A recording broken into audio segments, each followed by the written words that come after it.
Top of the morning to you, family, and welcome back to another beautiful day, or should we say the beginning of the weekend.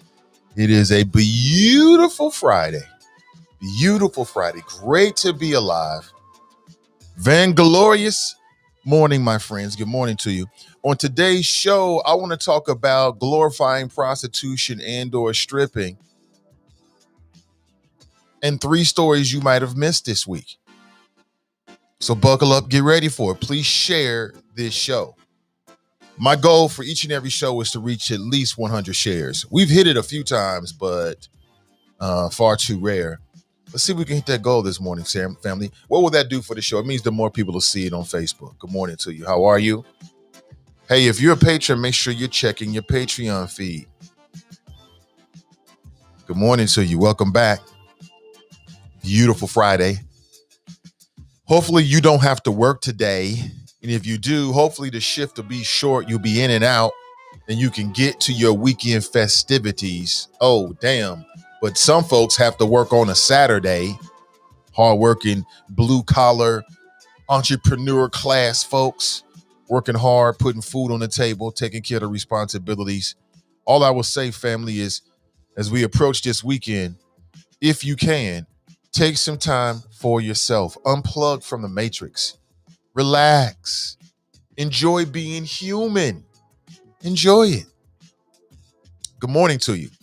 Now we'll get started. Probably, I say we're closer to about 2 minutes out. And we'll get the show cranking up here in just a couple of minutes. But how was your week? What's up to my audio choppers? What's up? What's up, Ray? What's up, Ashley? How are you? Hope you're doing well. Yeah. How many people got up and got that power exercise on a Friday? Getting it in on a Friday? You dedicated, yo. I see you. You are dedicated. Get it in, family. Get it in. Good morning to you. Let's get pumped up. A lot of stuff to talk about. A little bit of the show be a little bit of a weekend review. Only in a sense, I want to highlight some things that I thought was super important that we talked about this week that I don't want you to forget as we're going to the weekend. All right? Don't forget. If you're on YouTube and you're finding this show live, welcome. I'm Nathan Ivey, broadcasting live from beautiful Cincinnati, Ohio. This is a daily digital show. It's a morning show. We go live every single morning, as I said, from the Queen City, and we chop it up. We chop it up. The most superlative flows on the planet, on planet Earth. Good morning to you. And today we want to talk about, or I want to talk about numerous things. Glorifying prostitution and stripping. At least that's what one advocacy group said that you might have missed this week as it relates to the Grammys. It just got, everybody was just glammed by this performance. Everybody was just giving so many just raving reviews. I'm just wondering how many people stop to think about what the impact is. What about our girls? What about glorifying prostitution and stripping? Not stripping, but stripping. Everybody's like, oh yeah, great performance, great performance. They're glorifying stripping. How could it be a great performance if it's glorifying prostitution and stripping? It cannot. Or maybe you got a different viewpoint. I'd love to hear your thoughts on it this morning. 513-873-7134. How many people got their stimmy? Oh, stimmy. Stimmy. Stimmy. Stimmy. How many people got that stimmy? Got that stimmy, got that stimmy, got that stimmy, got that stimmy. What are you doing with your stimmy? Is the stimmy already gone? Hopefully not. Hopefully that stimmy will last. Make that stimmy last for 2 years. Project forward 2 years from now. I still got my stimmy. Hashtag that. I still got my stimmy. All right, that's all I'm saying. Hold on to it. Hold on. Hold on tight. Hold on tight. Again, how many people watched these Grammys? How many people saw this performance? How many people were shocked? How many people were taken aback? I think that's the correct term. at this over-sexualized dance and music routine? How many people you were watching it with your kids, but you had to have the kids leave because you couldn't continue? Listen, think about all of that. Think about all of that. And please take some time to like and in particular share today's show. We're not started yet. No, this is the pre-show. Yeah, this is the pre-show. We'll get started right after this.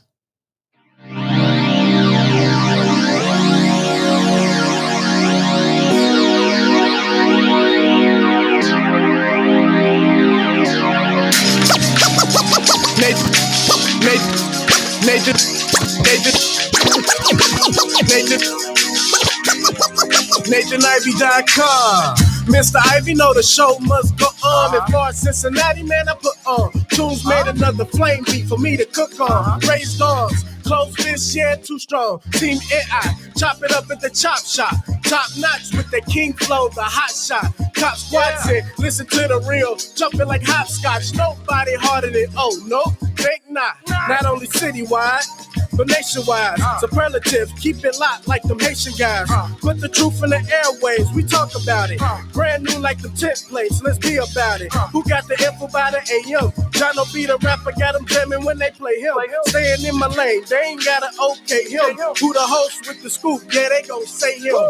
Ivy, so superlative like a bag of drippos. Show you where the Brits at, Cincinnati Reds at. One time where my people at. Team NI, where my people at. It's the 513, yeah, you know the flow. What's the word, Nate? Let them know the show. One time where my people at. Team NI, where my people at.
Welcome back. Nathan Ivy with you.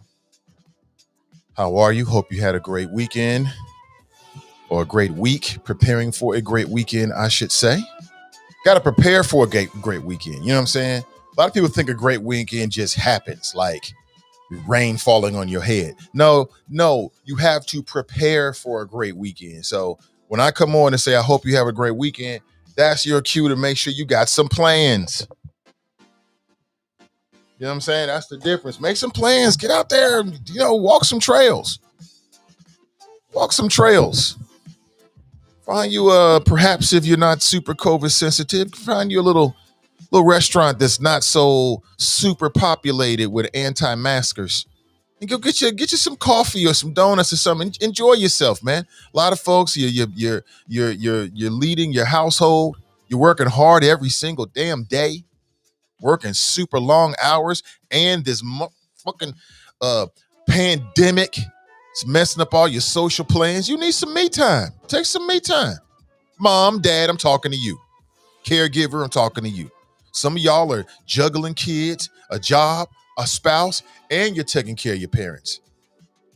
You know what I'm saying? Holla if you hit me on that one. You deserve it.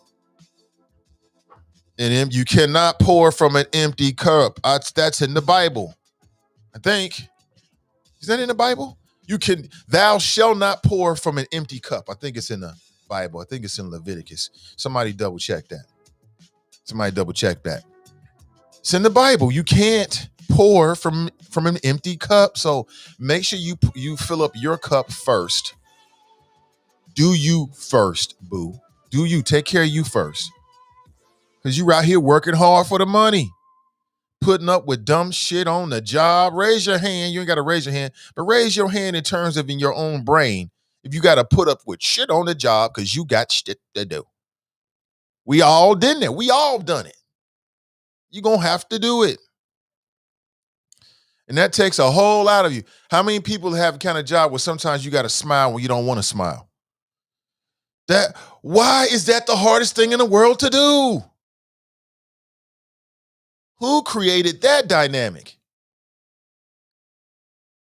A working man, working woman out here, family person, mom, dad, help, man, you got to eat shit. Man, come on now. And it's so hard to do. It's so hard to do. You deserve it. Give yourself a raise. You know what I'm saying? Good morning. Good morning to you. Hope you're doing well. Listen, if you want to share your thoughts at any point during the show today, we've got a number there on the screen that you can check out. 513-873-7134. I don't know what kind of accent I'm doing, so let me stop. I have no idea. Good morning to you. Cincinnati. It's Cincinnati. It's this environment. It's the environment, I tell you. Want to make sure you're aware of some opportunities that are going to be coming up real soon. Want to make sure you are aware that there is going to be a virtual town hall event on Saturday, March 27th. That's from 1 p.m. to 2 p.m. All right. I will be your moderator. This is called Get Engaged. Be the Change. It's put together by the good folks over at Zeta Phi Beta Sorority Inc., Beta Zeta Zeta Chapter, Cincinnati, Ohio. It's called the 2021 Cincinnati election. What's at stake? And we'll be talking about some of the issues that will impact or should impact the upcoming election. Some of the issues that are really, really relevant and prevalent right now. And this is my invitation to you to join us for that live stream on Saturday, March 27th via Facebook Live. All right, you can check it out. Appreciate you. And of course, the NAACP is putting together their town hall, their virtual town hall series. Your Vote Matters is back.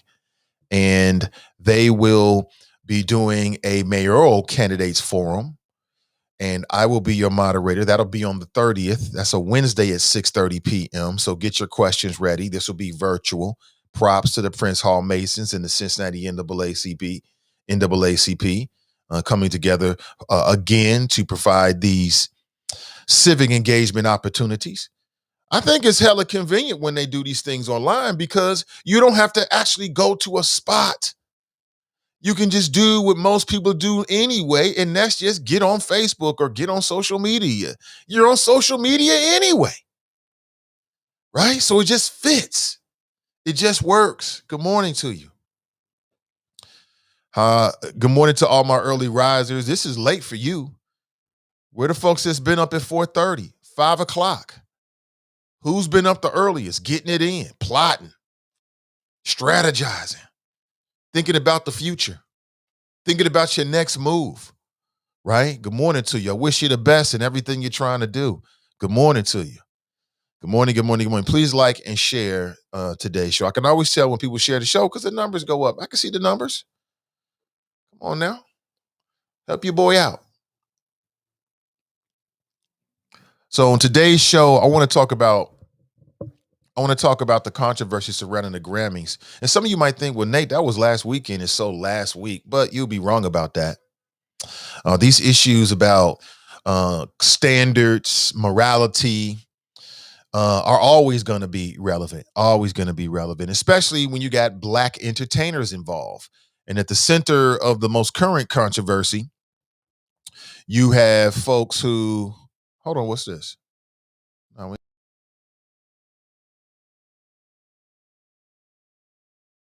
Facebook. Curses, Facebook. Curses to you. Good morning. Good morning. We back? We all good? Good. I'm not sure. This seems a little bit more wrinkly than I thought it was before I got on. I'm gonna have to change this. Good morning. So I want to talk about, as I said, so-called polite standards. I want to talk about this morning. Glorifying prostitution and stripping. How many people watched this? And if you watched it and you weren't outraged, the question is, what's wrong with you? Now, I watched the performance several times this morning in preparation, and I can tell you it was risque. They were doing some body movements that some people associate with smut. And I say some people because I'm not one of those folks. I'm just telling you that there is an organization out there. Let me read it to you verbatim from the article itself. Yeah, they're not happy with Cardi B and them up there trying to get our daughters to be strippers, dancing and gyrating, talking about why. We talked about that before. We did, but this is different. That was then, this is now. And I'd like to get your thoughts, if you have any, this morning. 513-873-7134. Also, last night, Walnut Hills got its virtual update, finally. And so now Walnut Hills parents have a better understanding of what to expect for school. There is at least one discrepancy, or at least one issue that came up that wasn't answered. I'm sure it's been brought up to the principal at Walnut Hills and whoever is CPS, but the way it goes, and correct me if I'm wrong, is that Walnut is going to be a pilot program for streaming. And apparently they're going to start at Walnut, and then they're going to expand to the other schools starting in the fall. Okay. That's what I got from it. The students at Walnut are going to be phased in, starting with the youngest or the earliest grades, 7th and 8th. And then every week after that, they're going to phase in. So what I don't understand and don't remember, I'm sure they talked about it, I just don't remember, is it going to be like the first week back, you've got 7th and 8th graders. Second week, you've got 9th and 10th graders. And then the week after that, 11th and 12th graders? Or it's just two different stops at this. So you got 7th and 8th grader, then everybody else comes back. I don't remember that. I'm sure they've got that worked out. What was said, though, is that, and tell me what you think about this, and this is an option that they're giving for Walnut. I'm not sure. I don't believe this option's at my son's school.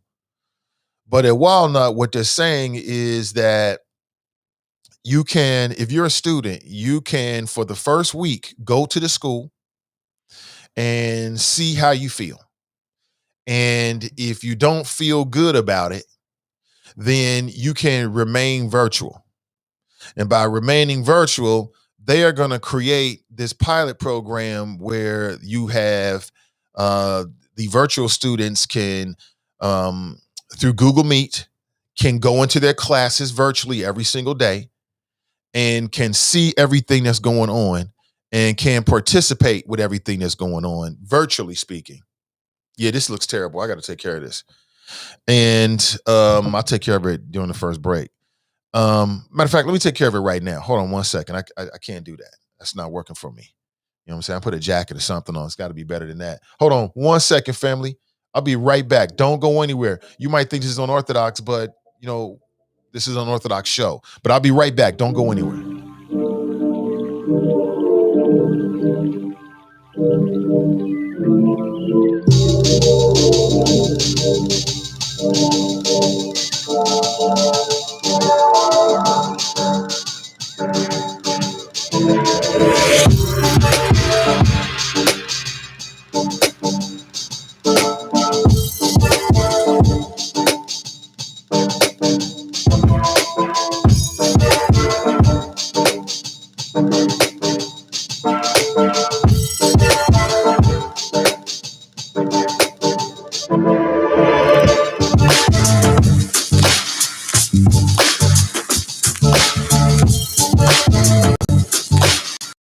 All right. Sorry about that. I'm back. It was just something about that shirt I had on. It was bothering me, so I just grabbed the first thing I could. Hopefully, this will be better.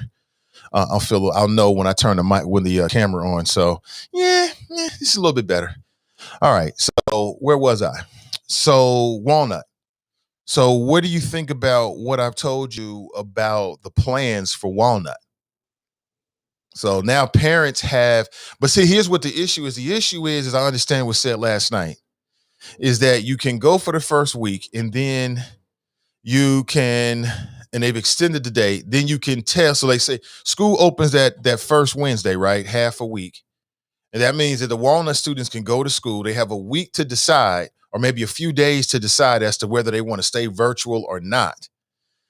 But that time frame, that date doesn't work if you're anything other than if you're not a seventh or eighth graders, right? Because seventh and eighth grade go back first. Everybody else is staggered in. And then the absolute due date that was given last night as to when the students can choose what they're going to do is the first day that the ninth and 10th graders are supposed to show up. So I'm sure they're going to figure that out. It's probably just a little small error there. I'm sure they'll have another day because they're staggering in the students. But so, people might be asking, Nate, what are you going to do? Well, we just found out yesterday. And we're going to talk with our daughter. We already have, really, and then make a decision. So I'll let you know. I'll let you know what she decides. I'm not sure if I even like that now. I don't know. Something's not vibing for me today. Maybe it's the lighting or something. I kind of moved it a little bit. But nevertheless, the show goes on. The show goes on. Good morning to you. Chuck writes, sup. What's up, Chuck? Charlie Wimber was in the house. He writes, good morning, great people. Good to see you. Hey, Naisha, how you doing? Good to see you. She writes, this generation is doomed. This generation is doomed. Wow. We always say it about the new generations, right? The generation is always doomed. But there's some folks out there who say that this performance was glorifying prostitution and stripping. And for anybody who saw the performance, I'd like to know what you think. I mean, is this sexually charged? Yes, it is. My thing is, and I'll tell you that everything can't be for kids. That's a boring ass world where everything is kid friendly. Everything is rated G. I don't want to live in a rated G world. You know what I'm saying? I'm a father, so for my kids, I got to do that rated G stuff. But as a grown adult, sometimes I just want to do adult stuff, right? And really not sometimes, but all the time. All the time, right? So it's like part of me feels like, if you've got young, impressionable, let's say girls or anybody, because some will say that if young boys watch this performance, then between the lyrics and the way that these women are talking, that it leads to what they call the rape culture. And that is parts of our culture that play down sexual abuse of women or that tacitly supports it. Now, here's how it works. You might say you don't believe in it, but I'm going to tell you how it works first, and then you can tell me what you think, okay? I want to keep this image up there because I want you to keep, I'm trying to take you back to the Grammys last weekend, right? So they say the way it works is that young boys, when they get exposed to a lot of highly sexually charged kind of media in which you have women that seemingly want it, right, and are talking very explicitly about that in the minds of some of them, they get in their head, oh, this is what women want. This is what women are thinking. All women are just waiting for some dude to roll up, catcall them, and then they'll just jump into bed with them, right? Because this is how women really, really think. This is how women really, really act. And so therefore, this is how women really want to be treated. All right, that's what I've heard. Okay, I'm just trying to tell you what the theories are. You tell me whether you agree with the theories or not. I'm not here to tell you to think one way or the other. I just want to know what you think about it. Naisha says this generation is doomed. Tiffany writes, morning, everyone. Hey, good to see you, Tiffany. Again, you feel it? I'm sending you powerful, positive vibrations to everybody that can pick up my voice right now. I wish you an excellent day. I hope that today is the start of, that next special part of your life. Whatever your plans are, whatever you're trying to do. I know it's a lot of entrepreneurs out there. I know it's a lot of creative people out there. You know what I'm saying? Whoever you are, whatever you're trying to do, I wish you the best. Brenda writes, good morning, watching from Birmingham, Alabama. What's up, Brenda? Brenda Holyfield. What's up? What's up? Good to see you. Hey, Brenda. Welcome. Welcome to the show. You're very welcome. Tiffany writes, change the channel, take away your child's device if you don't want them seeing things like this. True. No matter what these people say about, the performance, if parents allow their children to watch it, that's what parents allow the children to watch. It is what it is.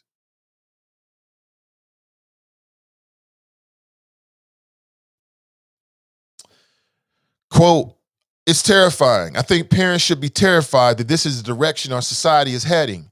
We are weakening America. We are about to see the end of an empire. America cannot survive. That's how deep the critique got about this performance last week. I mean, we haven't talked about it because so many other things happened, but this is the end, the weakening of America. How many people believe that we're looking at the weakening of America? Again, I want to stoke the conversation. I really want to have this conversation with you this morning. Let's talk.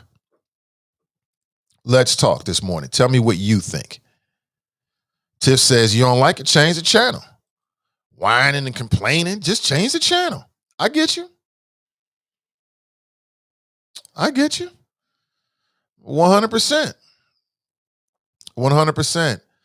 Listen, I want to remind you that today is the day and you are invited to the swearing-in reception honoring Charlie Winburn. He is the first African-American Hamilton County treasurer. Matter of fact, he was my guest yesterday.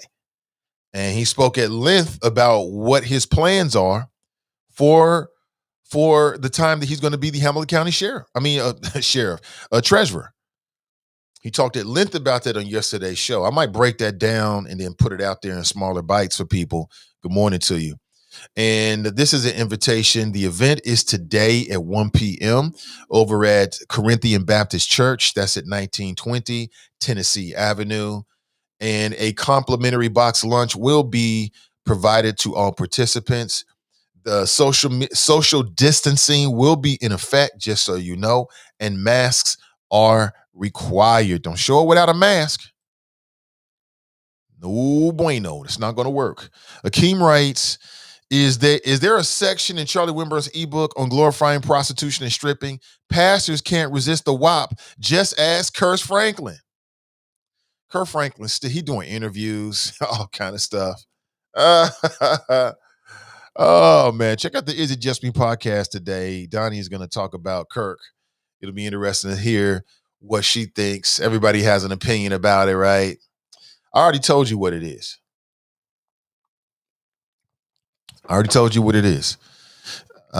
Tiffany writes, first, 7th through 9th, second week, 10th and 12th, 10th through 12th. Okay. Right. So I'm sure at Walnut, they'll have a second day for the second week folks, right? The 10th through the 12th grade. It just makes sense. I'm sure they just overlooked it yesterday. Tracy writes, good morning. Charles writes, my ebook will help you understand the root of the problem of prostitution. It's that lust. It's the lust for smut. Iris writes, good morning, great people. James writes, good morning. Akeem writes, the other shirt was vibrant, Nate. That's what I thought too, but a little bit too wrinkled for me. This is cool. It's not the most flattering with this light, I know, but Linda writes, good morning. Nakia writes, good morning. Anthony writes, I saw grown up ish. I am grown. I'm a grown up. Yes, you are grown up. He said, I saw grown up ish. I see grown up ish. That is grown up ish. Now, if it's just us grown ups in the room, no problem. The problem is when you bring the children. Because some folks out there want to watch the Grammys with little kids. Like, mommy, what is WAP? That's how you got here, son.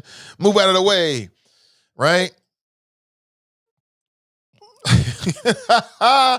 What did he say? Daryl writes, that's Candace Owens. You're right, Daryl. That was a quote from Candace Owens. She does speak in streams. God's going to bring down and smite thee with his fury, right? She just laying it super, super on thick. Super thick. Like, sure, Candace. I mean, will somebody in the Republican Party or conservative culture please give her the acknowledgement that this sister is so badly looking for? Damn, you think she'd be happy, but I mean, it is what it is. She's like on the outside looking in, she got big time success, so she should be happy, but it is what it is. It is what it is. Did you know there were actually some FCC complaints about that performance? Yeah, the FCC spokesperson said that they received complaints about the performance. That's right. I mean, same thing used to happen with Madonna. Some people still are a little bit uptight when it comes to sex. They're uptight with it. It's hard to believe because it's 2021, right? But it's people like that. 100%. It seems like we're in a race to the lowest common denominator. Ooh. But look at Cardi B. Cardi B out here getting her politics on. Look at Meg Thee Stallion. Meg Thee Stallion out here getting her politics on. She's out here as a spokesperson for some of these funds and grants for Black businesses, raising awareness. I just feel like, people just landed on too thick. You know what I'm saying? Cardi B is not your mama. She's not responsible for giving some kid morals. She is a performer. She got a hit song. Nobody should be surprised that their hit song is called WAP. Why? Because we obsessed with WAP in this culture. We obsessed with sex and drugs and clothes and sneakers. I mean, we love all that shit on it. So anything that hits and connects on those dots is subject to go big. That's why the song went big, because it's got all the stuff in it to be that when people ain't trying to be super polite and politically correct, that they really, really like. Everybody like that song. Quit acting like you don't like that damn song. Everybody do. Women love it because you all think you got it. And men love it because we all like it. So it is what it is. You know what I'm saying? Cardi B is not supposed to raise my daughter. That's her mama and her daddy's responsibility. Period. Her job is to go out here and shake that moneymaker, and she was shaking it at the Grammys. Look at that. That's that old school Kid and Play with a new twist. Kid and Play. Kid and Play with a new twist to it.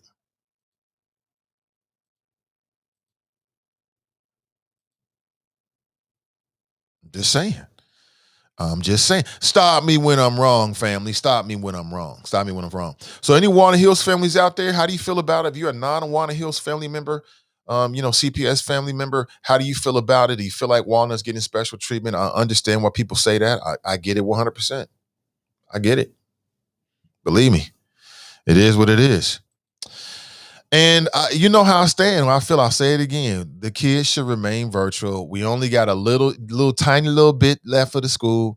If this was a school, this is how much we got left. This is what we started with. This is how much we got left. Got a little tiny little bit.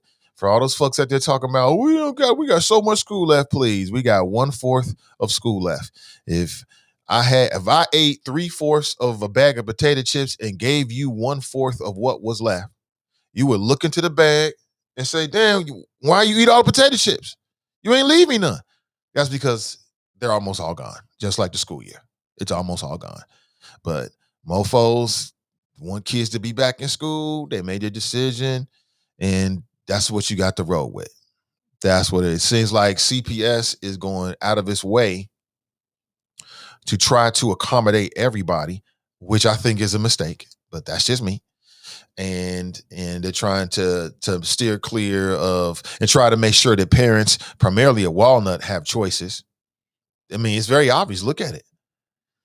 And is that going to stop any particular lawsuits or whatever? I don't know. I haven't talked with the lawsuit folks. I don't know. So we'll see. That might pacify them. It may not pacify them. JD writes, Kirk isn't a pastor. Now, JD, don't come in here, sis, defending that man. I have had enough of people defending Kirk Franklin this week. It is reprehensible. People talking about, oh, our society, this is weak. We getting weak. People got a problem with this. I saw it on a very popular website last night. Somebody was ridiculing people that have a problem with what Kirk Franklin did, talking about, we so soft and sensitive these days. Mm-hmm. It was wrong. Bishop, what's up, Bishop? Bishop Joshua Davis writes, it's the demise of Black America. So you think this is the demise of Black America right here? You think this is the Bishop Joshua Davis, you think this is the demise of Black America? Really? For real, bro? Damn, that's a strong statement. Okay. How is this the demise of Black America? I don't think that's the demise. If I would have to say there's a demise in Black America, it starts with the Black family. It starts with before baby gets here, the decisions that mom and dad make. And it starts with that nuclear unit, in my opinion, that healthy environment that kids need to grow. Right? Because nothing I do today is really about me. I have children. It's about them. Nothing we do right now really matters that much. Everything that we do, we're doing it at this stage in my life. I'm doing it because I want to leave something for them. You know what I'm saying? Like all of this is really for the children, right? Everything you do, if you have children, is for your children, right? Everything you do, everything you have, you got your will. Where is it going? To your children. It's all about the kids. But I would say if there was a demise of Black America, let's talk about this for a second, family. This is interesting. If there was a demise, a factor to the demise of Black America, what is it? Is it this? Is it that WAP talk? That WAP music? Is it WAP music or is it something else? I think it's something else. But since Bishop Joshua brought it up, I think it's an interesting conversation piece. Let's talk about it for a minute or two. I think so. Is that it? It's the demise of Black America. No, not for me. For me, if I had to choose one thing, I would have to start with the Black family. I would start right there. If there is a problem in a demise to us, it starts and ends right there, in my opinion. But what do you think? You might agree with Bishop Joshua. Thanks for that, Bishop Joshua. Appreciate the comment. Our people is finished. They got our people dumbed down. They got our people dumbed down. I don't think that because you listen to or like Cardi B or Meg Thee Stallion, that means that you're dumb. I don't think that at all. To me, it's just music. And it's music that's a reflect. The reason why this song is so popular is because it's resonating. The reason why it's resonating is because there's a lot of things in the song, in the title. Every time I say WAP, whether you admit it or not, it's having an emotional impact in you. Why is that? So I can't be mad at them because they found a trigger point, and sex is always going to be a trigger point in America, and they're able to make their money off of it. You know what I'm saying? I don't think that makes anybody dumb. So I used to listen to a whole lot more hip hop than I do now, all of it. So-called gangster rap, all that shit, Too Short, all whatever you gangster, whatever gunplay, gang rhymes, you name it. Two Live Crew era, you know what I'm saying? Pop That Uchi, all that stuff.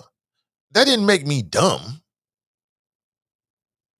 I wasn't numb to what was going on. I just liked the music at the time. It was nothing more than that. That's just my opinion. Again, you subject to have a whole different opinion, and I hope that you do. I hope that you do. Tiff Tiff writes, blame the producers of the show, not the performance. They know how Megan and Cardi get down, but they allowed it anyway. True, true, and true. Elizabeth writes, Trumpsters weakened America. Trumpsters, they do weaken America with that super extreme viewpoint, like the anti-masking. I'm not going to wear a mask. Here you are, a personal super spreader. That does weaken America. I don't know. I don't want to put it on just one group, but I hear what you're saying, Elizabeth. I feel you. TNT writes, good morning. Akeem writes, where was all this energy when Demi Moore starred in Striptease in 1996? Another of America's classics. That is an American classic. Women may not like it. Black women may not like it, but that is an American classic. Yes, it is. Demi Moore had her time. She had her time. She played her role. Okay. Anthony writes, if you're a black man and don't like seeing beautiful black sisters dancing, something is wrong with you. As a black man, I would say I 100% agree with what you're saying. Okay, Anthony, 100%. I feel you. That don't mean something wrong with people. Maybe everybody like different things, but I agree, concur with the first part of that. Brenda writes, good morning from Fairfield. Well, good morning to Fairfield. Brenda, good morning to you. Jenny writes, good morning, Nathan and the Choppers. Good morning to you. Toya's in the house. She writes, if we're honest, some of us were exposed to stuff we shouldn't have heard. Richard Pryor records, Dolomite. When our parents were entertaining, they told us to leave. I have a 4-year-old that doesn't know Meg and Cardi because I don't want her to. She'll eventually learn despite my efforts. My mom had no idea how much Luke, NWA, and Stack Hall Dance Hall I listened to. Oh, hold on one second, family. Hold on one second. Come here, black woman.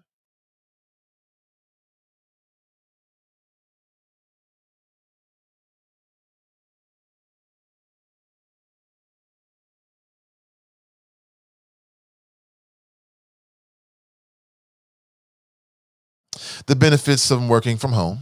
That's all. None of your business. A little bit of family time during the show is never a bad thing.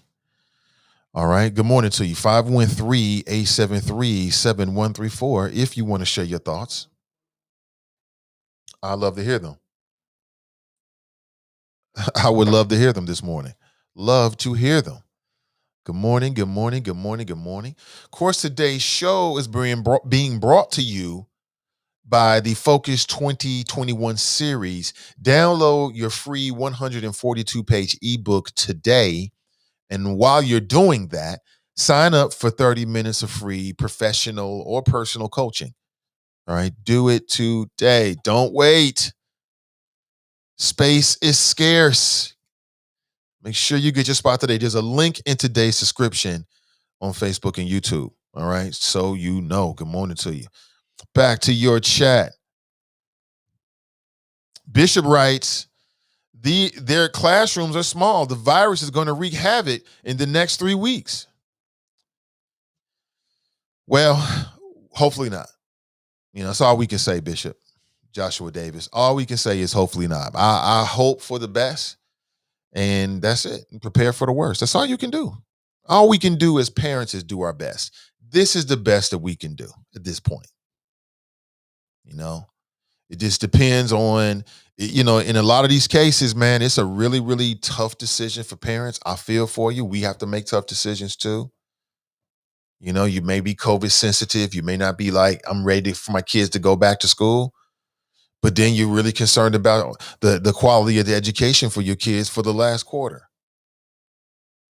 Right. I get it. It's a tough one.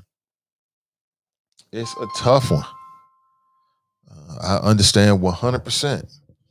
Candy was just mad she don't have a WAP. Okay, Woody, all right. Not sure how you know about all that.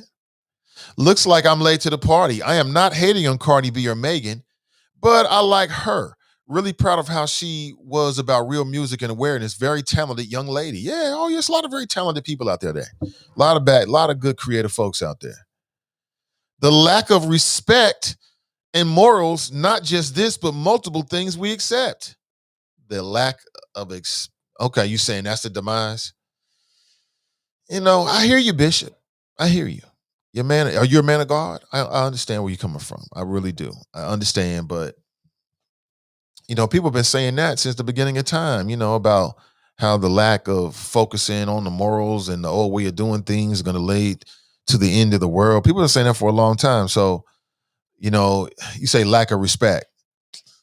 I don't know if there's any more of a lack of respect today than there was at any other time or any other generation. I know how we do with the predecessor blues and all, right? Everybody looks at their generation like it was the best generation ever, and that the people that came after you are less civilized, they get away with more, they got more drama, they're not as tough as your generation or the people that came before you. I get it. Believe me, I get it. But something tells me I don't know if there's any more of a What do y'all think? I don't perceive any more or less of a lack of respect per se. Like, 70 baby and all. I remember them 70s, early 80s was a different time. There were neighborhoods out there, but there's still neighborhoods where people don't lock their door. There's still neighborhoods where people feel safe. They know their neighborhoods. It's still like that for some folks, just not for me anymore. Not for me anymore. Akeem writes, if WAP is the demise of Black America, what was Robert Long on when he killed them 8 Asian women over his sex addiction, they say? It just seems to me like they're trying real hard, Akeem, to make sure that they go through everything else before they say it's a hate crime. Because I read that too. Sex addiction. You got a sex addiction at 21? And then we found out that people associated with the sheriff's department have been posting anti-Asian memes and things like that. The spokesman for the sheriff department that's covering the Robert Long case is within their jurisdiction, So last couple days ago, we were talking about, well, maybe it was last week. No, it was early this week. The news came out that the sheriff had to apologize for some statements that he made. He came out early on and said, basically, this couldn't be racially motivated when there was no real investigation whatsoever. He has since apologized. Then we found out that a spokesman for that same sheriff's department in the near past had posted an image of what appeared to be t-shirts that had like some Asian slurs on it, or it painted Asian folks in a negative light. Now, the reason why we talk about all this Asian stuff is because the former president was openly racist to Asian people. Like run around calling it the Kung flu, and the China virus. And so this spokesman for the sheriff department, I don't know if he made the t-shirts or whatever, but he was peddling them on his social media page. It was an image of like what appeared to be boxes of these t-shirts, right? And at some point it said China virus, like CHY-NA. And of course, that was picking up on the way that the former president used to say China, right? Oh yeah, all the good old boys loved it, man. And then when you're a racist at your heart and you got the president of the United States making jokes, how can it not make you feel better or stronger or more justified in your racism when you got the president of the United States basically telling race jokes, at press conferences? That was like a race joke. You know what I'm saying? If you go to your job and you start talking about China virus, it's the China virus, you are subject to be fired. And this was the president doing it in press conferences, y'all. In press conferences, we all saw it. Going out to these different venues. Remember, he loves to go to the stadiums and do his summits and his town halls. Remember that? He's telling these anti-Asian jokes all the way. The crowd is loving it. Well, the other side of that is that there's some people out there that are not that tightly screwed in. They're not that tightly screwed in. And many of them have racist viewpoints. So they feel justified in going out here and committing crimes and killing non-white folks or whoever their target is. That's what you get, man. That's what you get. So I know I stretched the hell out of that your comment there, but just want to get that in. Tracy writes, the demise of Black America starts with our value system. Okay. I can understand that. Cass writes, but we are soft and sensitive, Nate, about everything. Women can't be sexual. Fathers can't be absent from the home, but can also curse out their adult children when they out of pocket. Cartoon characters can't be thirsty. Folks can't be happy. Folks can't be happy about their taxes and STEMI. LOL. We can't do nothing nowadays. Hey, good morning to you, Cass. Fathers can't be absent from the home, but also can't curse out the adult child when they out of pocket. See, there you go. I hope that you are not a Kirk Franklin apologist, Cass. There's too many Kirk Franklin apologists out here. I'm surrounded by Kirk Franklin apologists. Stop apologizing for this man. You trying to apologize? I see you, Cass. I'm calling you out, sis. You trying to sneak apologize for Kirk Franklin, and I will not let it go on this show. Will not let it go. Talking about fathers can't be absent from the home, but also curse out their adult children when they out of pocket. You know what makes me so angry? I'm mad at the black men in this. I'm mad at the black men. I was watching Steve Harvey. Steve Harvey was talking about Kirk Franklin. And again, I think what's missing in this is her Kirk Franklin thing is, a conversation from his son. I think that's what's missing. I think that's what we're owed. What I want to see next is we got an interview with Kirk Franklin and his wife, but I want to see an interview with just the son.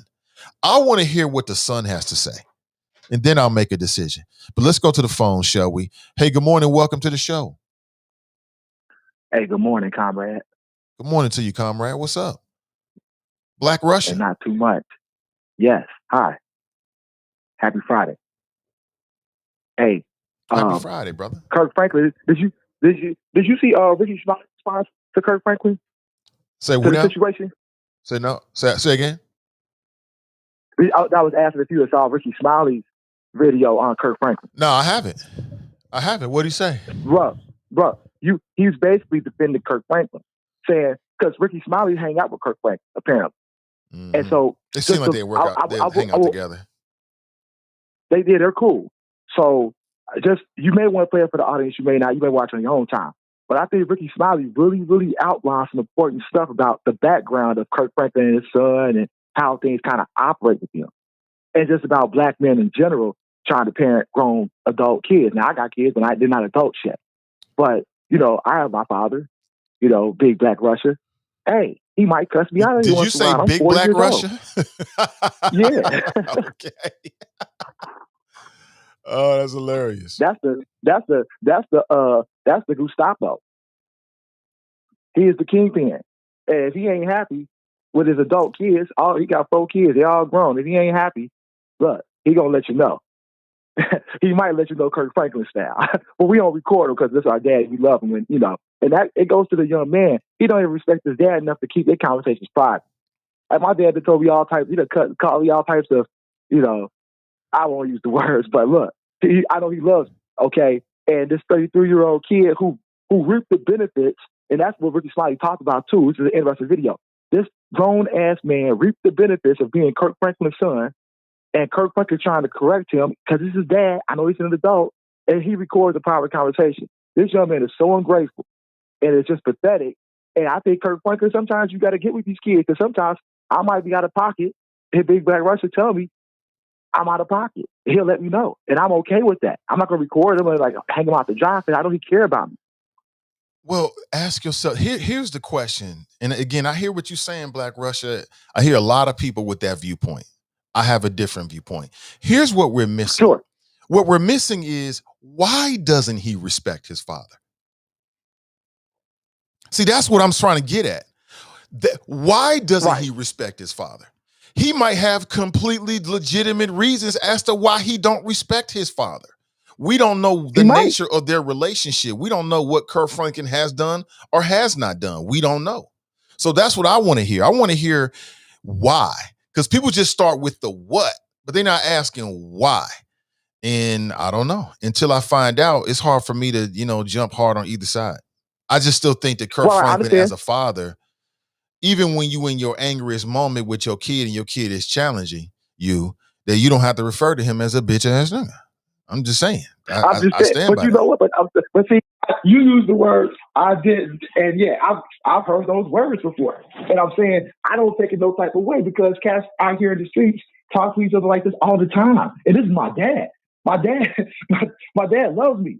You know what I'm saying? He might say some stuff that might be out of line. I've said some stuff to my dad that's been out of.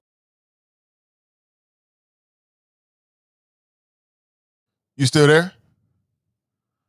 Because we don't hear you, Black Russia. You might want to hang up and call me right back. We cannot hear you at all. You might have been in the car. Yeah, you can't hear me at all? I hear you now. Okay, y'all don't know what happened. Maybe it's dead spot. But I mean, I've heard you mention like your scenario about maybe being estranged from your father. So like I don't know what your relationship is like with your dad. I'm not sure if he could speak to you like that. He may not be able to. But like it depends on the relationship too. Like my dad could basically say, "What do you need to say to me?" And however way he say it, and I might take it some type of way, but at the end of the day, I know he loves me, and I'm gonna get over it. And I think that's just the nature of some of these relationships. Like you said, you ain't heard from Kirk Franklin's son's side. I get that. You might have a legitimate reason to ask you why you recorded him. I don't get that part. Like, you do get that part. Because all you doing is you get that part. You get that part. As far as recording, no, yeah, you get it. You about to burn down the house. He recorded him because he wanted to expose his father. He wanted to hurt his father. That's why he did it. But that's crazy to me. I don't care what Kirk Franklin said to him. He wanted the young man benefited from everything Kirk Franklin is in the music industry. He's willing on to the burn outside that shit looking down. in. It sounds that way. It looks that way. That's what it looks like. I mean, I don't know. Kirk Franklin, like he's living pretty good. Yeah, he is. But you got to imagine that's his son. He's 33 years old. Like think about the prime of Kirk Franklin. Like Kirk Franklin been around a long time. This young man totally benefited from being Kirk Franklin's son. And now you've been an ungrateful sport. No, he didn't totally benefit from man ready to burn the house down. Hold on, you're wrong about that. He didn't totally benefit from being Kirk Franklin's son. Because Kirk Franklin wasn't with his mama. Mean? Kirk Franklin was raised in another family so that means he couldn't totally be Kirk Franklin's son. He was his son from a previous relationship, and now he's got new kids. That's not the same. He was paying child support. Yeah, but child support that's nothing to a kid. A kid wants that father, that time with the child, with his parent. Look, the money don't matter to the kid. I understand that. I get some of that, but the reality is that act like this 33-year-old grown ass spoiled brat didn't benefit from Kirk Franklin getting that role and shooting them some chips on child support type stuff. That's ungrateful. You're ready to burn down the house. You calling him a spoiled brat. You're calling this man a spoiled brat, and you don't even know what his side of the story is. We don't even know what started the conversation. That's just I blame all these black celebrities that's running out here trying to attaboy Kurt Franklin. Like, you just don't understand. We don't need to understand. We saw it for what it was. We saw the real Kurt Franklin. He said some crazy stuff to his son. He should have apologized. And maybe the reason why they have a bad relationship is because Kurt Franklin hasn't been doing what he needs to do as a father. I know that's hard for people to understand, but I'm just saying. He might think he is. He might think he is. He might think he is, but his son's actions say he is not. No, his son's actions say that he's a spoiled ass brat at 33 years old. His son's actions say you're gonna record your dad and release that. That's crazy. No, his son's actions say that I have a problem with my father. That's what his actions say. Shit, Sherlock, we got that. Okay. And the question you got to ask yourself is, why does he have a problem with his father? And we don't know. You're assuming it's because he's a brat, because that's what Steve Harvey and Ricky Smiley told you to think. No, that's exactly what it is. They live that life too. You've been influenced by Ricky Smiley. You've been influenced by Ricky Smiley. You let Ricky Smiley influence you. It is true. No. What Ricky Smiley did, because I had my mom in it before I heard Ricky Smiley. I thought he had got people saw him 1.3 million times. That's why I turned Ricky Smiley, y'all. He just confirmed what I thought. Like, you don't record your dad. Like, and this is what I'm saying. People who have dads in their lives, who grew up with their dads. I had my dad in my life every day. All right, in the house. Ain't no way he can say whatever he want to say to me. Ain't no way I'm recording them and releasing the comrade. Ain't gonna happen. Here's But what I people gotta got them ask listen to myself. their dads. I get that, but I'm not gonna be ungrateful to the point where I'm gonna record my dad and try to tear down his empire because I'm mad at him, knowing that you done got chips from being Kirk Franklin's son. We know this. This is undisputable that Kirk Franklin has taken care of that man financially. He probably still do to this day. Hell, he got him on the phone. You know, it's like we're gonna justify ungrateful ass kids. I'm just like, I'm a grateful kid. Again, you don't have any evidence that he's ungrateful other than what these celebrities are telling you. Him recording his dad is ungrateful. Period. No, him like, recording his dad is an example, and we both agreed with it, that he has a problem with his father. That perhaps he don't respect his father. Would you record your mom, Nathan Ivey? Would you record your mom's conversation? Would you record you and your mom talking? No, but I don't have a problem with my mother. So that's what I'm saying. What we're seeing is a child that has a problem with the parent. Now, the question is, what's that problem? To me, I ask myself, what's more likely?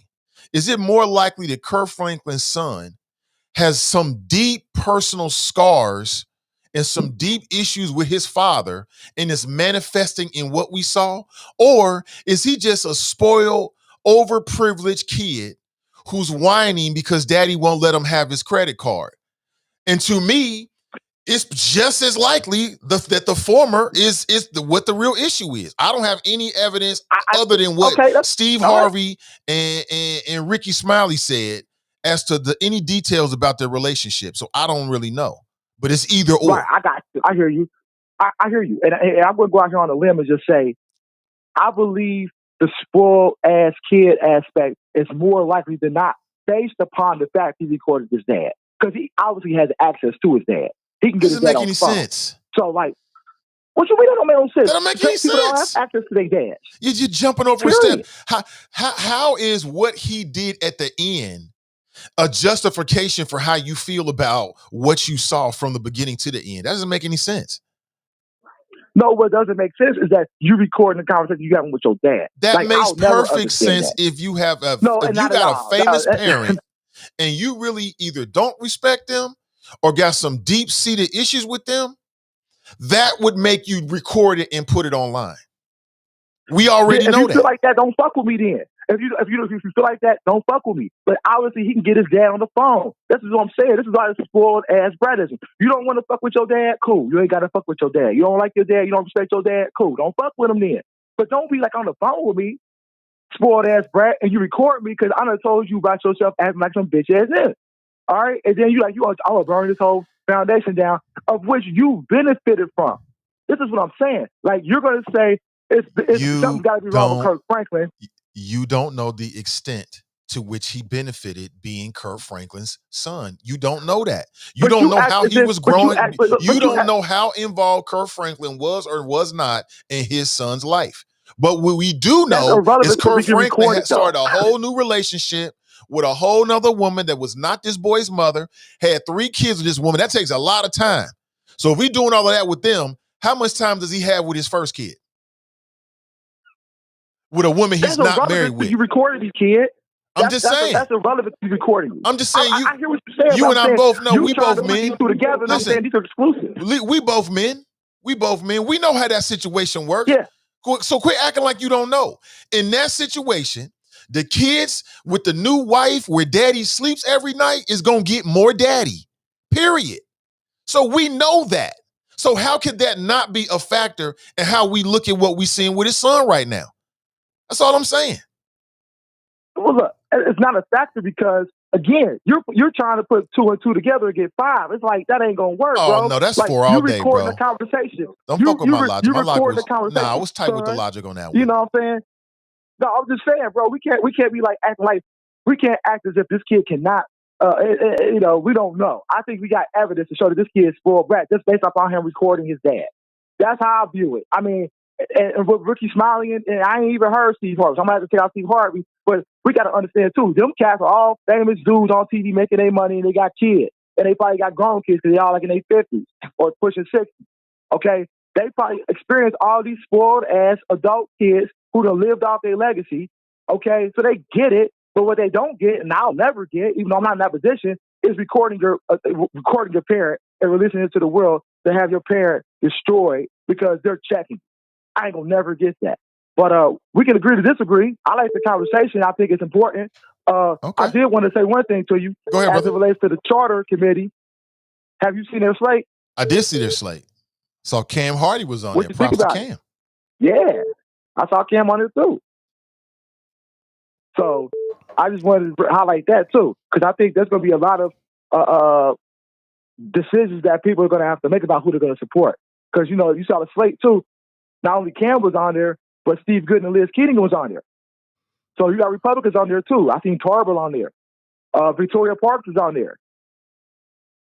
You know, yeah, it's some exciting. decent candidates on there. Yeah, I think it's exciting. Overall, I'm excited about this upcoming election and what it means.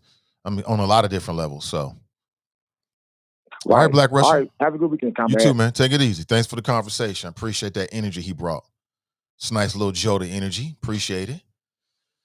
Yeah, man. Come on now. Come on. Any man out there, quit fronting, acting like you don't see what you see in front of you. You know damn well as a man, and you done seen this scenario, you probably got folks in your family or friends that's in the same scenario. We've seen it 1,000 times before. Daddy got a new family. New family's gonna get more daddy, period. You know it and I know it. Quit acting like that shouldn't be a part of how we look at this situation with Kirk Franklin and his son. That's all I'm saying. Keep it real with me. But let's go back to the phones. Good morning. Welcome to the show. Good morning. This is Bishop Joshua A. Davis. Hey, what's up, Bishop Joshua A. Davis? Good morning I to have you. so much to say. Good morning to you too. I had so much to say, and it's too much to text. So I'm gonna take it back to your original comment where it said glorifying prostitution and stripping. Hello? Okay. So Okay. our culture, I am a parent. I have two girls there, 8 and 9. I adopted both of them. One's my great niece, and the other one I had since she was 3 days old.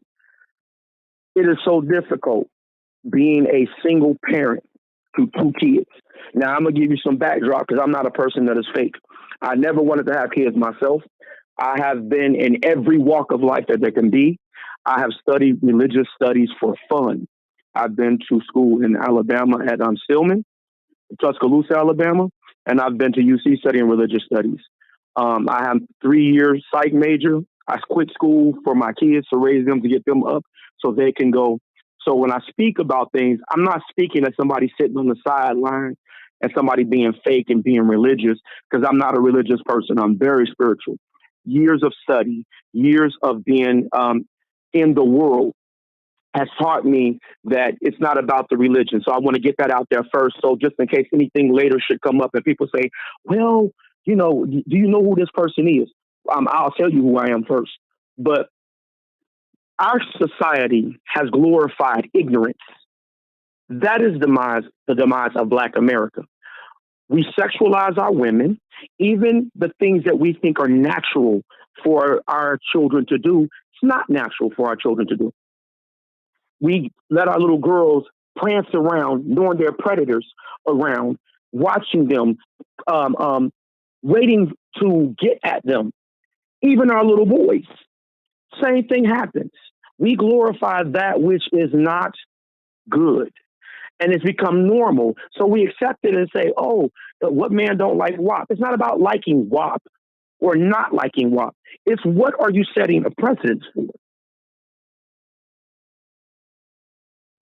A good time. How do you... Yeah, I'm here. Is there anything wrong with? I mean, let's break this down, Bishop Joshua A. Davis. Let's break this down for a second. So let's talk about Cardi B and the Grammys. Did you watch the performance? I saw it and cut it off because I got little girls and they was trying to, they love Cardi B. Okay. And it's so hard trying to, stop them You know, from even getting on YouTube. You know, when we at home, we like to dance, and the music is good. The music is good. The lyrics and what she promotes is not good. I don't want my little girls acting like that. Okay, but here's my point. You did what a lot of parents do, Joshua, is you turned it off. And did you watch it later by yourself? Nope, sure Are didn't. you gonna watch it later by yourself? Nope, because I've seen Cardi B. I mean, what's different? But I'm just saying. Nothing's I mean, the difference is that maybe some things are for adults and some things are for kids. Cardi B is for right, adults. and I understand that. I do understand some things are for adults and some things are for kids, but your topic is glorifying prostitution and glorifying stripping. It's not about if it's kid friendly or adult friendly. See, I think what we do, we blur the lines from what we really talking about. And we're talking about glorifying prostitution and glorifying stripping. That's the topic. Not if it's kid or adult friendly. Do we glorify stripping and prostitution? And the answer is yes, we do. So when I speak about demising of America, I'm speaking about, do we teach our children to have self-respect? Do we teach each other to have respect for human life? You don't hear nobody arguing about who killed Twan on the streets. But when a black person gets killed by a white person, all hell breaks loose. Oh, but how Bishop, you many black tripping on now. black murders? Bishop, you tripping. You tripping. No, I'm giving you my perspective. It's not about tripping. I know, bro, but just think about what you just said, man. I mean, what you just said is just so wrong. And you overlooking all the people out there, Mothers of Murder Sons and other organizations, that every time somebody get murdered, there's a reaction in the community here. I just want to make sure you understand. I'm not overlooking that. Yeah, don't misunderstand what I do said. not take it lightly. I'm not. The community does not take it lightly. People take it very, very seriously. I just want you to understand. But it's a different reaction, is what I'm trying to say. It should be a different reaction. I think it should be the same. My opinion is I think it should be the same reaction whenever anybody takes anybody's life. No, I hear what you're saying, and you're entitled to your opinion, but I'm just saying, like, crime is here. That's one thing. Human beings have been killing each other since the beginning of time. But actually, as a taxpayer, paying somebody to oppress you and take it when they should be serving you, that's a whole different argument. I don't agree with that. You're right. And I don't agree with that. I do not agree with that. And I understand every point of view of it. And that's what if there are so many factors to our society, there's so many factors and so many things going on in our factor. When I was watching and texting, you were saying that, the black family. That is so true. There are so many things going on that we have to address at home first before we can step out of the home to fix the problems outside. It starts with being. And until we get that down pat, we're going to always run into different things that's going to be a problem for us. We got to start at home. We got to address things individually, one thing at a time. It's like we got a big salad bowl. We just keep adding the ingredients, but we ain't even fixing the first ingredient we got. So that's my whole issue. We need to slow down as a people and start dealing with the first thing, then deal with the second thing, then deal with the third thing. And we have to think things through. Not with feeling, but with logic. Joshua, thank you for the call, brother. Have a great day and a great weekend. You too. Yeah, appreciate the flows, man. Appreciate the energy. Appreciate the energy. What do you think about the last two calls? What do you think about the last two calls? Tell me what you think. Let me see if I can get close here. The demise of Black America, this is TNT, is Trey Songz spitting in women's mouths. He is taking it to R. Kelly P-on level. Trey Songz. Yeah, I did see that. It's nasty. I think I put that up already and read that. Let me catch up. Let me see. Anthony writes, it's the senseless killing in our streets. We have elders scared to walk our streets. Kids can play without their heads on a swivel because of stray bullets. That's more of a concern to me. Fame writes, good morning. The song is inappropriate, especially for two women who try to speak politically. You can't speak on politics and make a song like WAP. F them hoes. I said what I said. Okay. What'd you say again? I missed it. I think I missed it. You weren't quite loud enough. He says you can't make a song like that and speak on politics. I mean, Madonna did it. Cher did it. I mean, Cher is damn near butt naked in a music video with a thong on, walking around. I'm not telling you to go YouTube it. There might not be anything and get it there, and there might not be anything there, if you know what I mean. Yeah, but I remember seeing that video. Remember she had like the black leotard or something on, straight up thong, the thong, thong, thong, way before the thong song. And she's out there, world leader, working with the Democrats. I got a call from Cher during the Obama years. I think it was for his reelection. I got a robocall for Cher. Matter of fact, I take that back. I interviewed Cher live on the air, during one of those Obama terms. It was on the late night tip. I can't remember what we was talking about, but it just stuck with me like, okay, so these celebrities be keyed into politics. So why is it that everybody else can be sexy, sell sex, and be political, but the black ladies can't? Why is that? I don't see a contradiction in it. She's an entertainer. This year, she made a song about WAP. Next year, they might make a song about a little girl who's a flower that emerges from the stone or something like beautiful, something like that might go equally as viral or super mega hit. And then everybody be giving her props as a conscious artist. That's just the way music goes. You take the hits when them motherfuckers come in. Oh, we got a hit. Psh, we running. We got a hit. Psh, that's it. You take them as they come. So everybody else can be politically and be sexy too. Madonna was sexy, sexy, sexy. She doing books, pictorials, spread outs with black fellas like Big Daddy Kane. Remember this? Her little sexy little table book. Everybody was nude in it. Everybody had to have it. All the videos talking about sex. No problem with her. She can meet with the Pope. It's no problem. Black women, they lose the ability to do anything else other than just be like a vamp. I don't agree with that. I don't agree with that at all.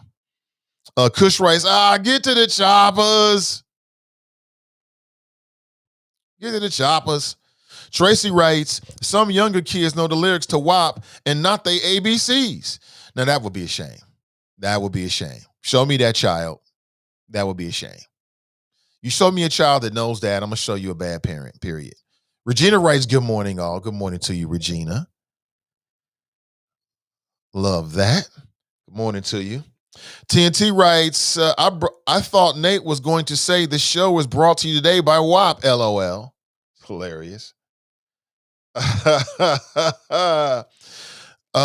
Fame writes, some of y'all don't know how to separate the message from the messenger. Y'all just mad that Candace Owens said it.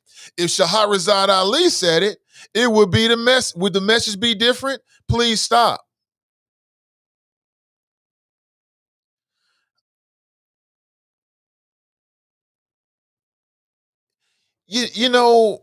I see your point on that, Fame, and I'm not saying that you don't have a point. But if you do, and that leads to people like overly criticizing Candace Owens, then that's her fucking fault. It's her fault for everything else she's ever said and what she stands for. You know what I'm saying? So, now she might have got one kind of right.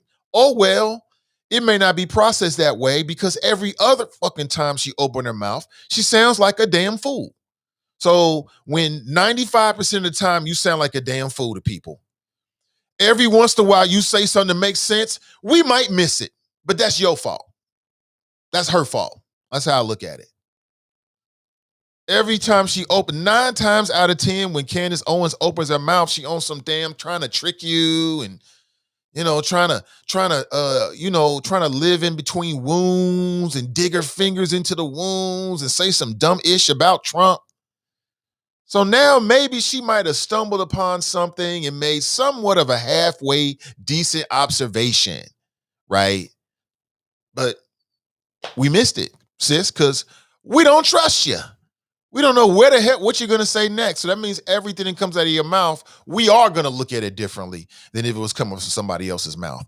I think that's just human, Fame. And I blame Candace Owens. If that's true, that's her fault. But you don't see Shahrazad Ali run around here kissing Trump's ass for 4 years.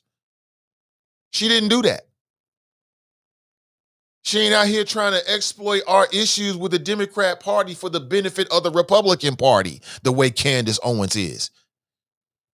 So, matter of fact, it's disrespectful for you to even bring up Shahrazad Ali against Candace Owens. So it's Candace Owens' fault. I blame her.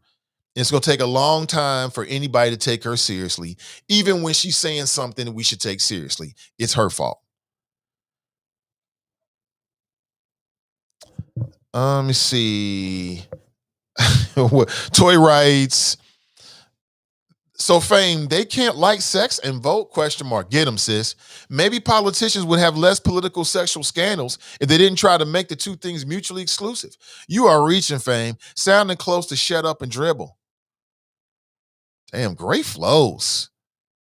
Damn, Toy, great point. Hold on, we getting gold stars or something out here. I gotta have something for that. What a great point. Yeah, Fame, take that. Take that. She put them paws on you. Take that. Now, you tell him, sis. What is he talking about? Everybody else can sell sex and still get political, except for black women. Nah, black women. I don't have no problem with Meg Thee Stallion. She got shot by a black man who was on some dumb ish. I got no problem with them. They do music for adults. That's how I look at them. Her and Cardi B, and adults love it because they're rapping about stuff that adults like to do. All that stuff that they rapping about in that song, as adults, we like to do it. And that's why the song is popular. Okay, so can we stop with all of that? Just accept your fate, man. You're tragically flawed and human. Just accept it. Just embrace it. Embrace all the good things about you and your flaws, man. If somebody don't like it, tell them F you. Simple as that. Love it. Yo writes, I don't understand what's wrong with WAP when my generation grew up on women like Foxy Brown, Little Kim, Trina, Khalees. I'm just saying, thank you, yo. There's no problem with it. You got a lot of uptight men out here. You got some uptight men. You got some uptight women. You got some uptight people. That's all it really is. People have been saying this same thing since Luke. Oh, what's going to be the role? You see what they're doing in the music these days. They're so disrespectful, and women are objectifying themselves. I mean, we keep saying this, and I'm not sure that it's really going the way that people said it was going to be.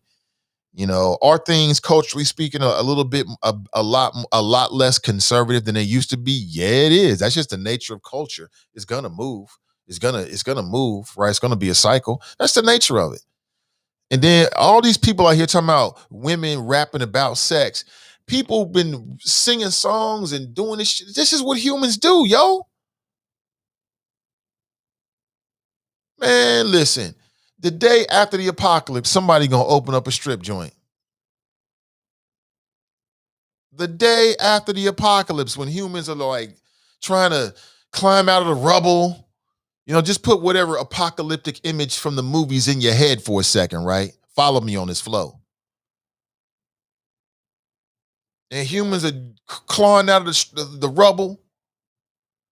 Somebody's going to open up a strip joint, start smelling cigarettes and whatever they can scrounge together for drugs and alcohol, because that's what humans do. I mean, damn, some of the biggest news this week locally is the fact that now down on the banks, they're going to open up a stretch where you can do like open carry now.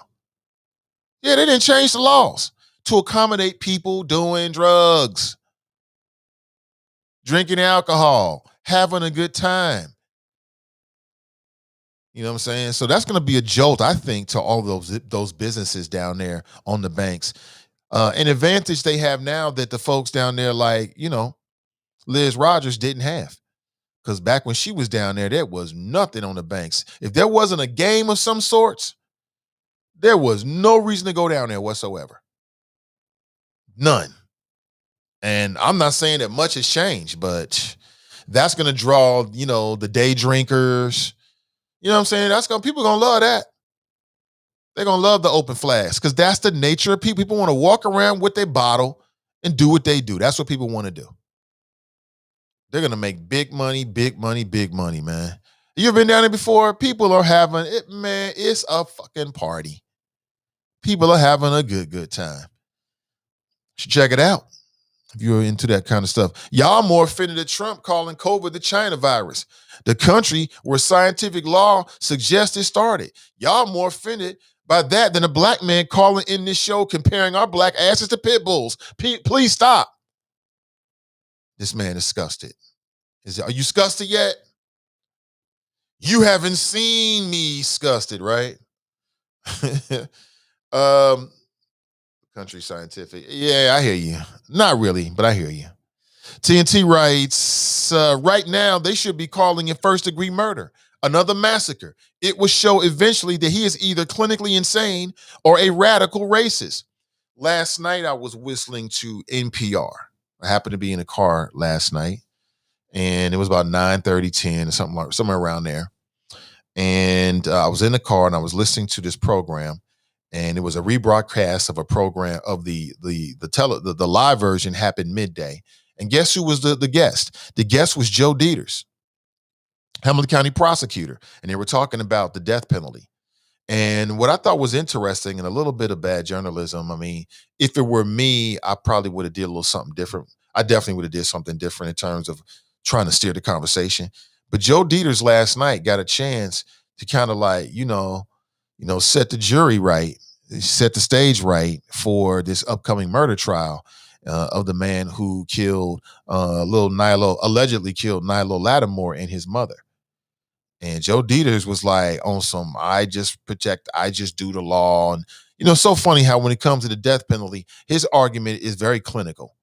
He's saying that if the legislators change it, he has no opinion one way or the other. This is just the law, and this is why he supports it. He even brought up Fanon Rucker.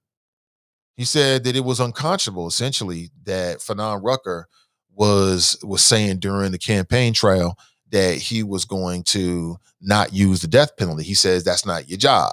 Your job is to process it. And I'm sitting here listening to this man thinking, you're the same dude that didn't charge a woman who left her child in the back seat of a car. The child dies, and you say that she's basically suffered enough. So I just thought that, I thought that the interviewer was a bit weak and a bit too compliant in the sense that he didn't challenge Joe on anything. And I think he unwittingly allowed Joe to kind of like set the stage. Now, I'm not sure if this is going to be a judge or a jury, but let's just say it's out there, right? The whole perspective of why Joe Dieters is going for the death penalty. And he talked about how little Nilo was thrown into the river and it was moving at about 40 miles an hour. It was a fast river that night or that time of the year. And, I get it. Was very understanding. I understand it. I get it. He said his emotions are not involved. It's just a law. So I thought it was interesting that the prosecutor, and you got a case that's upcoming, right? You got a case that's upcoming, right? And I don't know if it's going to be a jury or a judge, but it just seems like, Joe Dieters got a chance to put his side of things out there to potentially anybody before, things start to get rolling here. So we'll see. I got to plug back in and see where that case is. So I thought that was really, really interesting. And then the interviewer never challenged him. He just kind of let him roll with it. So maybe think about that when you said first degree. So good morning to everybody. David writes, good morning, Nate and Choppers. Good morning to you.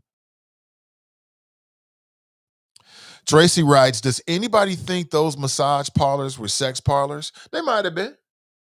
They might have been. I mean, it's kind of stereotypical, but it might have been. I don't know. I haven't read anything about it one way or the other, Tracy. So I can't tell you 100%. I do know they're trying to say this is more of a sex crime kind of thing than a race crime type of thing, which I don't think I really believe. I don't think I really believe that. I don't think I believe that. And again, there's some people out there that when Trump was telling those jokes about the Kung Flu, they thought it was the best thing. It was better than classics SNL, man. It was better than classic Seinfeld to some of these folks. They loved it. They loved it because he was amplifying and reflecting them. I don't know who to blame for who started the coronavirus. I mean, we know where it started, but why would I blame Asian Americans or Chinese people or anybody, right, in this country? They didn't have anything to do with it. You're here with me. Again, I just look at things maybe a little bit more logically. That doesn't make any sense. How's it their fault? Billy writes, you didn't hear the mom's interview. She wasn't giving her son a pass. Glenn writes, is that what they call Smitherman now? BBR. Terry writes, the mother of Kirk's son did speak out. In her eyes, her son was wrong. This is unfair. I never said any of that. All I'm saying is the message came from a black community undesirable to Candace Owens, and that's why black folks is pissed. Yeah, Fame, and again, that's what she deserves. When you say a whole lot of dumb stuff that and people can't trust you, yeah, every once in a while you might say some realness, but it might get missed because you got a reputation for saying dumbish. So people are going to look at it differently when it comes from you. They might not even hear it because they're not even paying attention to you. They've tuned you out. That's her fault. You can't blame us because we're reacting to her. Oh, this man, this black man, we're making excuses. Let me see. Even his sister pointed out that Kirk had given his kid so many opportunities that he didn't take advantage of. How long do you probably be a child before you say enough? Again, I admit people are talking about an interview. I did not see that interview. That might shed some more light on it, okay? But until I get more information, I'm standing by what I said. I'm standing by what I said. I'm just curious as to the nature of their relationship, the history of their relationship. I don't have enough information about that. Okay. Maybe the boy's dealing with some mental illness. Maybe he got something going on. I don't know. Maybe he's got a mood disorder. He got some emotional disorders. I don't know. Or maybe he's got a bad relationship with his dad. People keep saying like, oh, he recorded her, or recorded him. Okay. He recorded his father. It means they got a not so good relationship. Why? We don't know why. Glenn writes, LMBAO, you got people in the chop shop shouting out Candace Owens. WTF, are the bars open early? Sean writes, I bet you that young man's mama may have poisoned that relationship. Damn, Sean, I didn't think about that. Could be.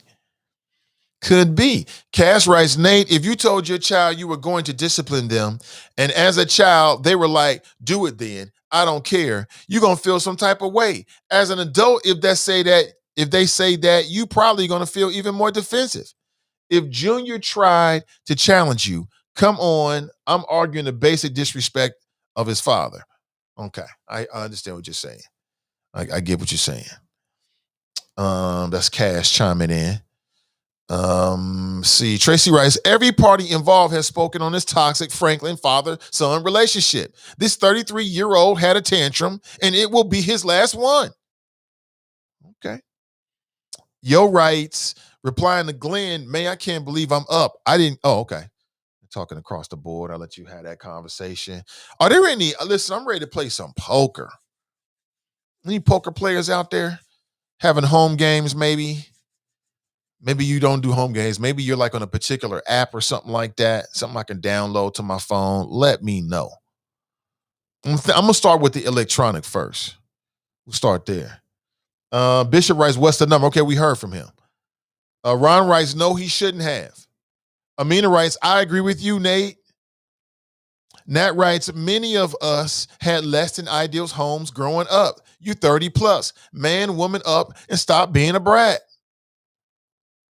Tracy writes, thank you, Nate. Something missing in the relationship. Right. Daryl writes, Black Russia is equating child support and monetary gifts, which are transactional, to an actual fatherly relationship. Man, there's no son in the world that's going to take money over a relationship with his father. There's no child in the world.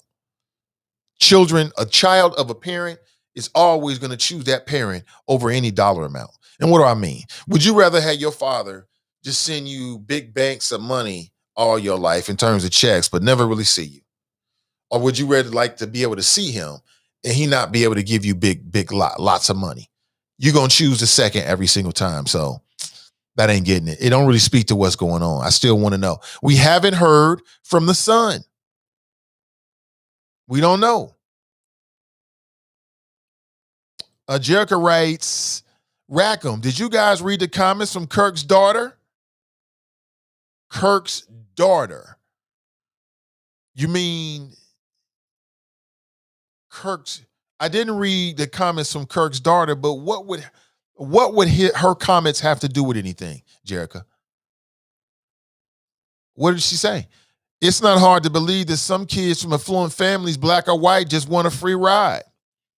You know, I don't know what they were arguing about. I fully admit that. And that's my fault for not having that information. I totally put that out there. Okay. I hear what you're saying, though. I hear what you're saying. How did we get on this? I think it was Black Russia. Everybody's got an opinion on it, though. Roy writes, you need to watch the interview with Mother Kirk Franklin's son, and she said he was totally wrong. The Kurt has been there with him, and there are other things going on that we only heard part of the phone call. Okay. So you're saying the boy's mother said this. Okay. All right. I hear what you're saying. Now. Does she have a financial motive in saying this, family? I have to put that out there. It is coming out. You know, Kurt, and a lot of times it seems like these women still have like a financial connection to some of these big time stars long after they're not with them anymore. And so they just say anything to make sure nothing stops them checks. I'm not saying I heard anything. I'm just throwing it out there for the sake of the conversation. Terry writes, the mother said he was wrong. Okay. I'm just saying that's his mother. Of course, we're going to assume she wants the best for him. All I'm saying is for the sake of conversation, how do we know she's not influenced by her relationship with Kirk? Is Kirk still paying her any kind of money? I'm just saying that can't influence people. I'm just putting it out there. K.R. Mitchell writes, Black Russia is on point. Brian writes, no apology needed. I seen my best friend get hemmed because he thought he was going to show off because I was there. His father came in with now words and snatched my friend up. We have internalized abuse to the point where we think is love. Sad. It's sad. It's very, very sad. Nat writes, his whole family knows he's a spoiled brat. Brian writes, I agree 100%, 10,000% with Black Russia. Jericho writes, speak on it, Black Russia.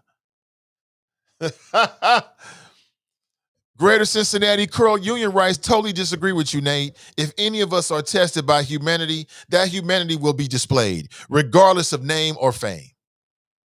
Cass writes, even the daughter said Kirk was financially taken care of and he squandered money, flunked out of college, and basically is choosing to make things difficult. Okay, Cass. Okay, I hear you. I hear what you're saying, sis, 100%. I stand by what I said. Until I get more information, I stand by what I said. All of that can be true. And so can what I asked earlier about their relationship. I hear what you're saying. And what y'all got to understand is I'm sure that the money in that whole family tree is coming from where? It's coming from where? It's coming from where? It's coming from Kirk. It's coming from Kirk. So they all beholden to Kirk. And sometimes in those kind of dynamics, people don't really speak freely. That's all I'm saying. And then secondly, you talking about the daughter. You talking about the half-sister, the one that grew up with Kirk Franklin in the house, that one. So I'm just telling you, there's a couple ways of looking at this. Let me see. Happy Day is on YouTube. What are these people looking for when they go to the internet with their issues? They're looking for validation. They're looking for validation. That's why people go online. People, this Gorilla Glue girl. The whole reason why people do this is because they want people to validate them. That's what it's all about. Now, is that sad or not? I'm not here to tell you that. But that's why people go online and they post stuff because they want validation. They want that human interaction. They want people to react to them. That's why. And guess what? In today's world, which I love the internet, you're going to get the attention you're looking for. You're going to get it. Tracy writes, my husband had 2 kids with me and still was a father to his kid. That's a crazy statement. Tracy, is not a crazy statement.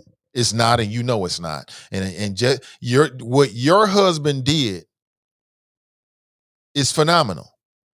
I give that brother props. But you and I both know that in a lot of those kind of situations, the kids that grow up inside the house, they get more of daddy than the kids that don't live in the house. And you and I both know that. So why are you trying to act otherwise? You know that. I mean, what your husband did, phenomenal. I give that man props. That ain't always an easy thing to do. Okay? Is that what he was supposed to do? Yeah, we got it, but still. That's a tough thing. You trying to manage 2 households on some levels, that's hard to do. You juggling 2 different women, that's hard to do. Sometimes that doesn't come together, but I still don't understand. You and I both know that in those kind of scenarios, man has a child with a woman. They're not married. They break up. Man moves on, meets a new woman. They get married. They start to have kids together. They got a whole life together. Kids growing up in the house with their father and their mother. In a lot of those cases, the kid is from the previous relationship is like the odd person out. I'm not saying people don't try. I'm just saying that far too often we see that being a bad scenario for the kid from the former relationship. And I'm still wondering if that plays a part in this boy's development. That's all I'm saying. That's all I'm saying. But that's hilarious. Let me see here. Laura writes, that's the problem. He didn't benefit from his dad. That's the issue. He was not treated like the other kids.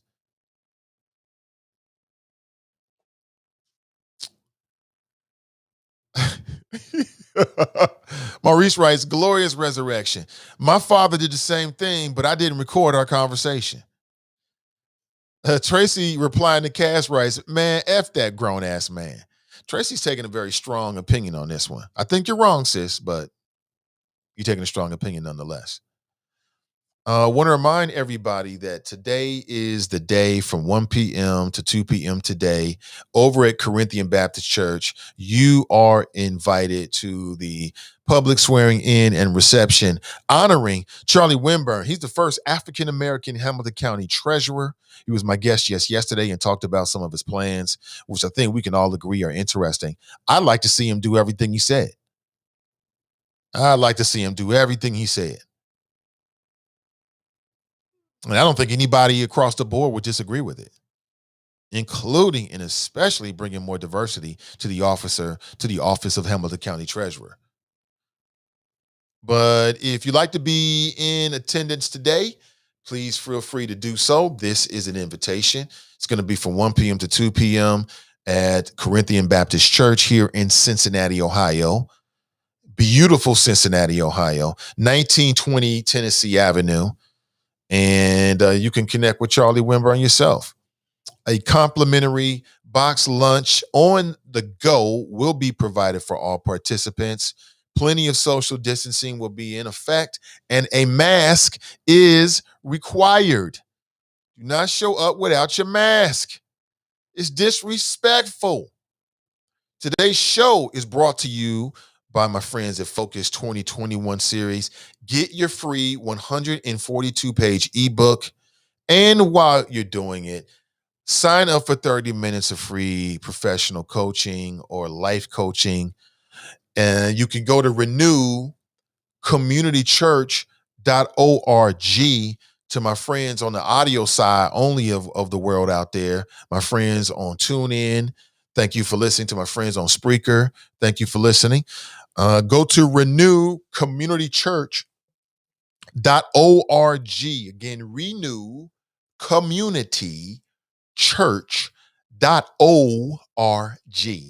Download your free 142-page ebook today. Do not let this opportunity go past you. If you're thinking about signing up for the coaching, if you're interested, I say do it immediately.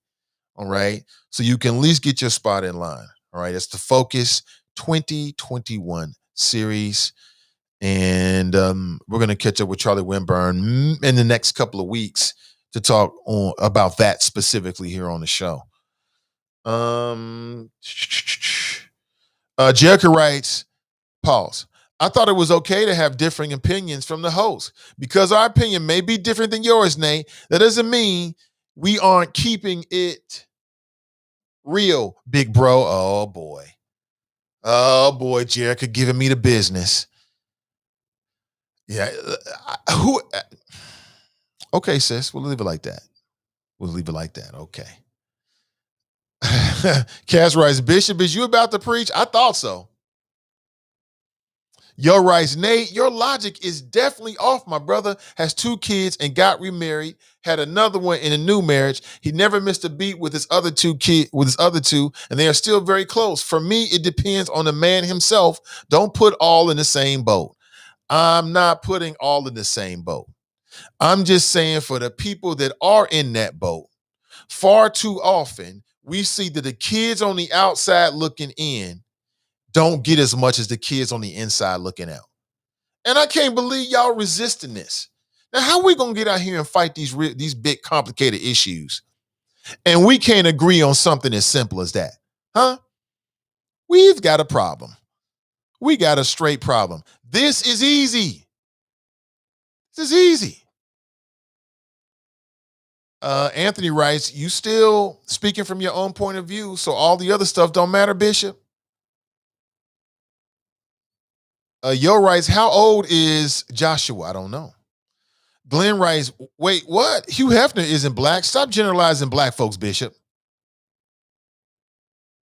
Cash writes, the music is good, but the lyrics, what they promote isn't. Make that make sense. Right. I did hear that.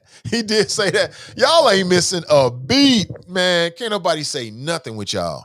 Dicing it up. But you're right. He did say that. I had forgotten until you just reminded me. Let's go to the phones. Good morning. Welcome to the show. Hey, Nathan. It's Nicole. How you doing? Hey, Nicole. I'm doing great. Awesome.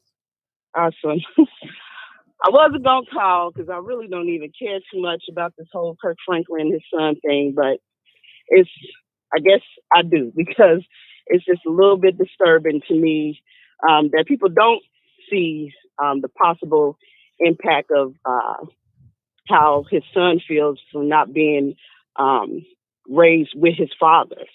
There's a difference between being taken care of financially and actually having that relationship and being raised with your father. And like I said in the chat, men that have multiple families have to expect some level of resentment from the children that they automatically leave behind because they left, they're not there. You're not there every day. You're not taking them to school. You're not giving them the regular advice. You may not be able to show up to every game.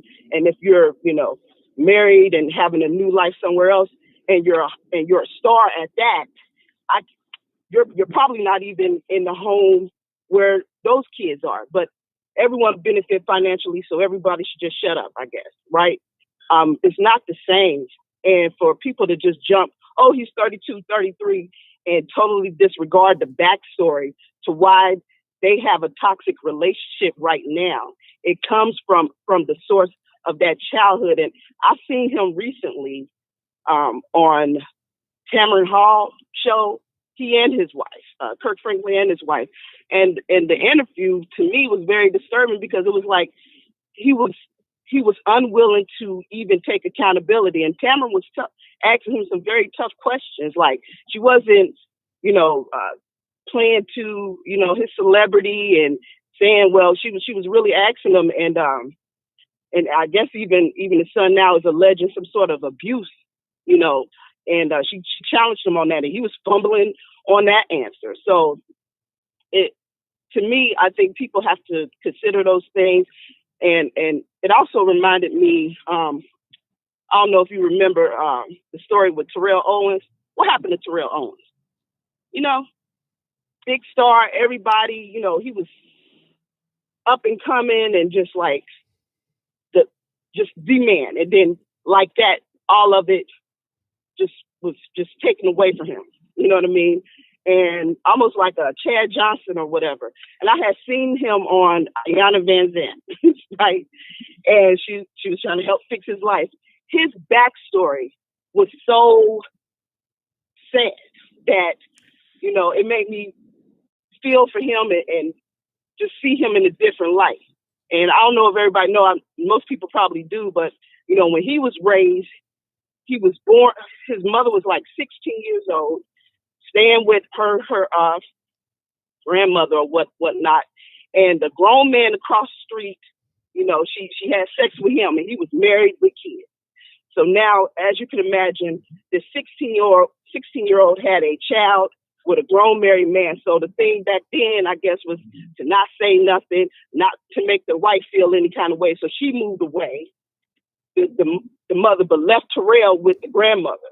The grandmother was so rough and mean with him, you know what I mean? And probably was kind of shameful for what her daughter or granddaughter did, you know what I'm saying? So he was raised with an iron fist. But at the same time, he did not realize that his father was literally across the street until one day, the little girl, which was really his sister, he thought she was pretty and tried to talk to her. And the man, his father didn't tell. His father went to him like, you can't talk to her because that's your sister. Not, you can't talk to her. I'm your father, but that's your sister. And that's how he was introduced to his father. And it had shook him to his core. And yeah, he had the talent to be successful and to be this football player. But like Ayanna Van Zandt has said, you had the skills, but no one showed you how to be a man to maintain that, to maintain your success. And that's why you failed. You know what I mean? No one told him. And at that very moment, he broke down into a million tears because he's like, I didn't know. No one told me, you know what I'm saying? He just thought all the buffoonery and everything, fast money, whatever, went through it like that. Nobody told him like the foundation and the basis and what it means to be a man. And so to like be tripping on going back to Kirk Franklin, to be so upset with this 33-year-old who probably didn't get the foundation of how to even be a man, how to even move, don't use social media, don't record. Someone didn't show him that, you know what I mean? And so for me, it's just like, if it's anything wrong with him, the person to blame is the parent that did not show him. And for Kirk Franklin, who is supposed to be this man of God, this spiritual advisor, and he brings music that touches our hearts and inspire us. For him to not be able to pull back for his own son and try to get to the core and even pray to God, like, how do I reach my son? Just one, even pull back from that. I'm the father, and this is, I'm not going to take this or whatever, and really get to the core issue with his son and break down those walls. If anybody can do that, I would expect him to be able to do that. Most men can't, you know what I'm saying? Because no one showed them how to be a man. But for him to be a man of God, spiritual and everything else, I expect more. For him to be so just set in it, like it's a toxic relationship. It always was a toxic relationship. You always had a toxic relationship with your child, always. Why is that? You know what I'm saying? So I don't know. For me, it's a little bit more. People got to open their eyes. We don't know the whole story and the backstory, so I give grace to them both. But at the end of the day, the father, you are the father. You know what I'm saying?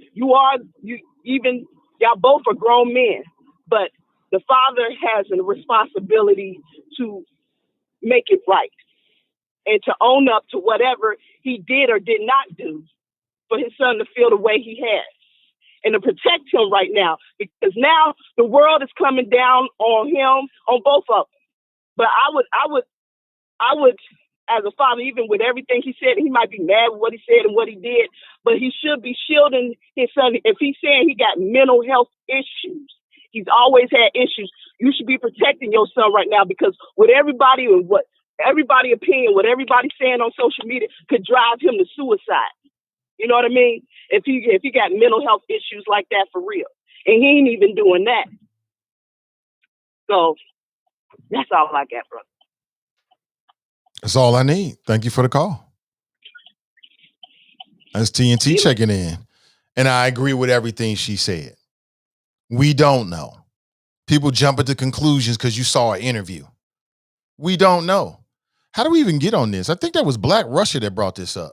That was not my intention to spend a lot of time talking about Kirk Franklin today, but it is what it is. The conversation goes where it goes.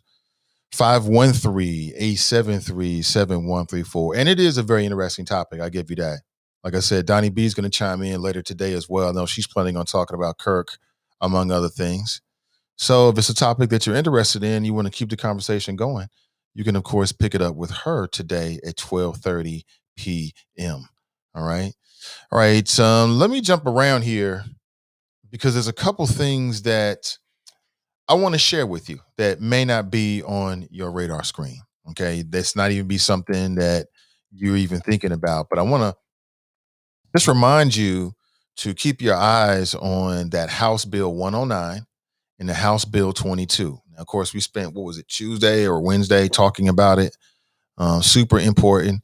And basically, there's some folks here that want to make it illegal for you to insult or to taunt a police officer. So, for instance, let's say you're in a George Floyd type of situation where you see an officer doing what Derek Chauvin did to George Floyd. You would face criminal prosecution if they warn you and then you don't move away. So if they say, stop talking, and then you keep talking, then they basically can arrest you. We played a little clip of some of the public testimony. Amazingly, stunningly biased logic is the only way I can put it. What else this morning? To my b-ball friends, what do you think about LaMelo Ball? I think his father was right. All you folks out there who had a problem with LeVar Ball and you said he was a bad dad, look at what he did. He put two sons in the lottery. Two sons that went top 5? Two sons that are balling right now. And another son that at least got an NBA tryout, whatever that means. He ain't gonna make it. But LaMelo Ball is balling for b-ball fans. I think you can see a unique talent when you see it. You know it when you see it. He is a unique athlete. He is a unique athlete. He is an athlete, no doubt about it. But his body type, the way he moves, very unique. Ball, and he left-handed too. It's a wrap. It's a wrap for the league. Props to LeVar Ball. Drop right. Shout out to the alt middle and their affiliates. Drop's mad at me right now. He mad at me because when he calls in, I'll be challenging him. The Lamidio writes, what's a sex crime? I'm not even sure. Maurice writes, Fauci paid China $3.7 million to create a virus. Oh, is that what he did? That seems pretty cheap for a virus. You know what I'm saying? 3.7 mil for the coronavirus. I mean, you got to take one on the art auction. Maybe they need one of those art auction houses or something like that. Because $3.7 million for the coronavirus, that seems awfully cheap. You know what I'm saying? You got whole cars that cost way more than that. And a coronavirus can bring a country to its knees. That's got to be worth way more than, you better put 2 zeros to the left of that decimal point first. Let's start there. $300.7 million. Damn, y'all gonna undermine the price of a good virus. 3.7 mil? That's way too cheap, man. $100 million? Now you're talking. David Rice, spit those facts. The son of one victim said his mom was a single mother raising 2 sons. Don't automatically assume a stereotype about Asian women. We don't like it. Oh boy, here we go. Charles writes, can't people see that the increased violence against Asian Americans is a direct result from Trump and the way he labeled the virus? Racism is the tie that binds. You're right, Charles, 100%. Yeah, it's a direct relationship. Trump dehumanized Asian Americans. He turned them into enemies of the state. And so now you got some people that's real unstable. They've got nothing else to do with their life. Nothing else better to do with their life. They're going to shoot their shot. It is what it is. Brian writes, a poker all day. Okay, I got you, B. How do you play right now? You playing online? If so, let me know. I'm just looking to get into the game. Anthony writes, I don't know about that, Nate. Think if I was Trump, boy, I go for that money, LOL.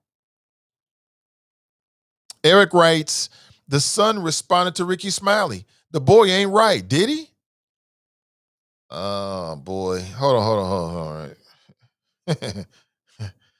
Oh, boy. This is the gift that keeps on giving.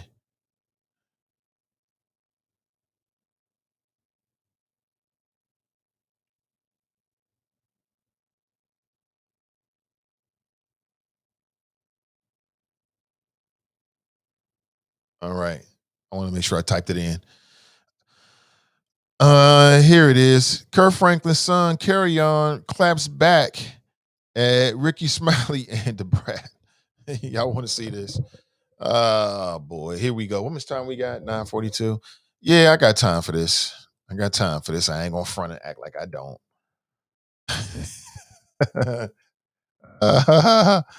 Oh, man. Oh, boy. We all going to hell together. There will be an internet in the hell. There will be an internet in hell. Hold on. Let me just do it this way, actually. Let me see.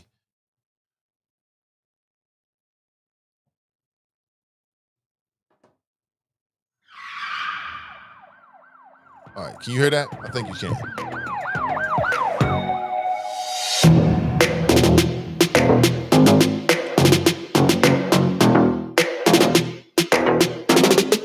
Kirk Franklin's son, Carry On, responds to Ricky Smiley and the brat. I'm going to just let this be known right now. I'm in no rush to tell the media lies. So I'm getting hundreds and hundreds of emails, phone calls, texts, comments, everything right now. I'm flooded. So I don't know who's on a timetable, but truth is truth. And what I'm about to see tomorrow, none of it's true. It's all good though, because I'm going to tell my story and I'm going to move on and get back to my creativity and my career. So you have a beautiful night. And wow, I'm about to speak up. It's time. It's time. The way I read that, and the way I read that is not flattering to him. Like the way I heard that, and I just watched the video, it's not flattering to him at all. That's not the look he's going. That's not really a good look. So, you know what I'm saying? Y'all might be right. Like I said, all y'all folks, like he just a spoiled brat, y'all might be right.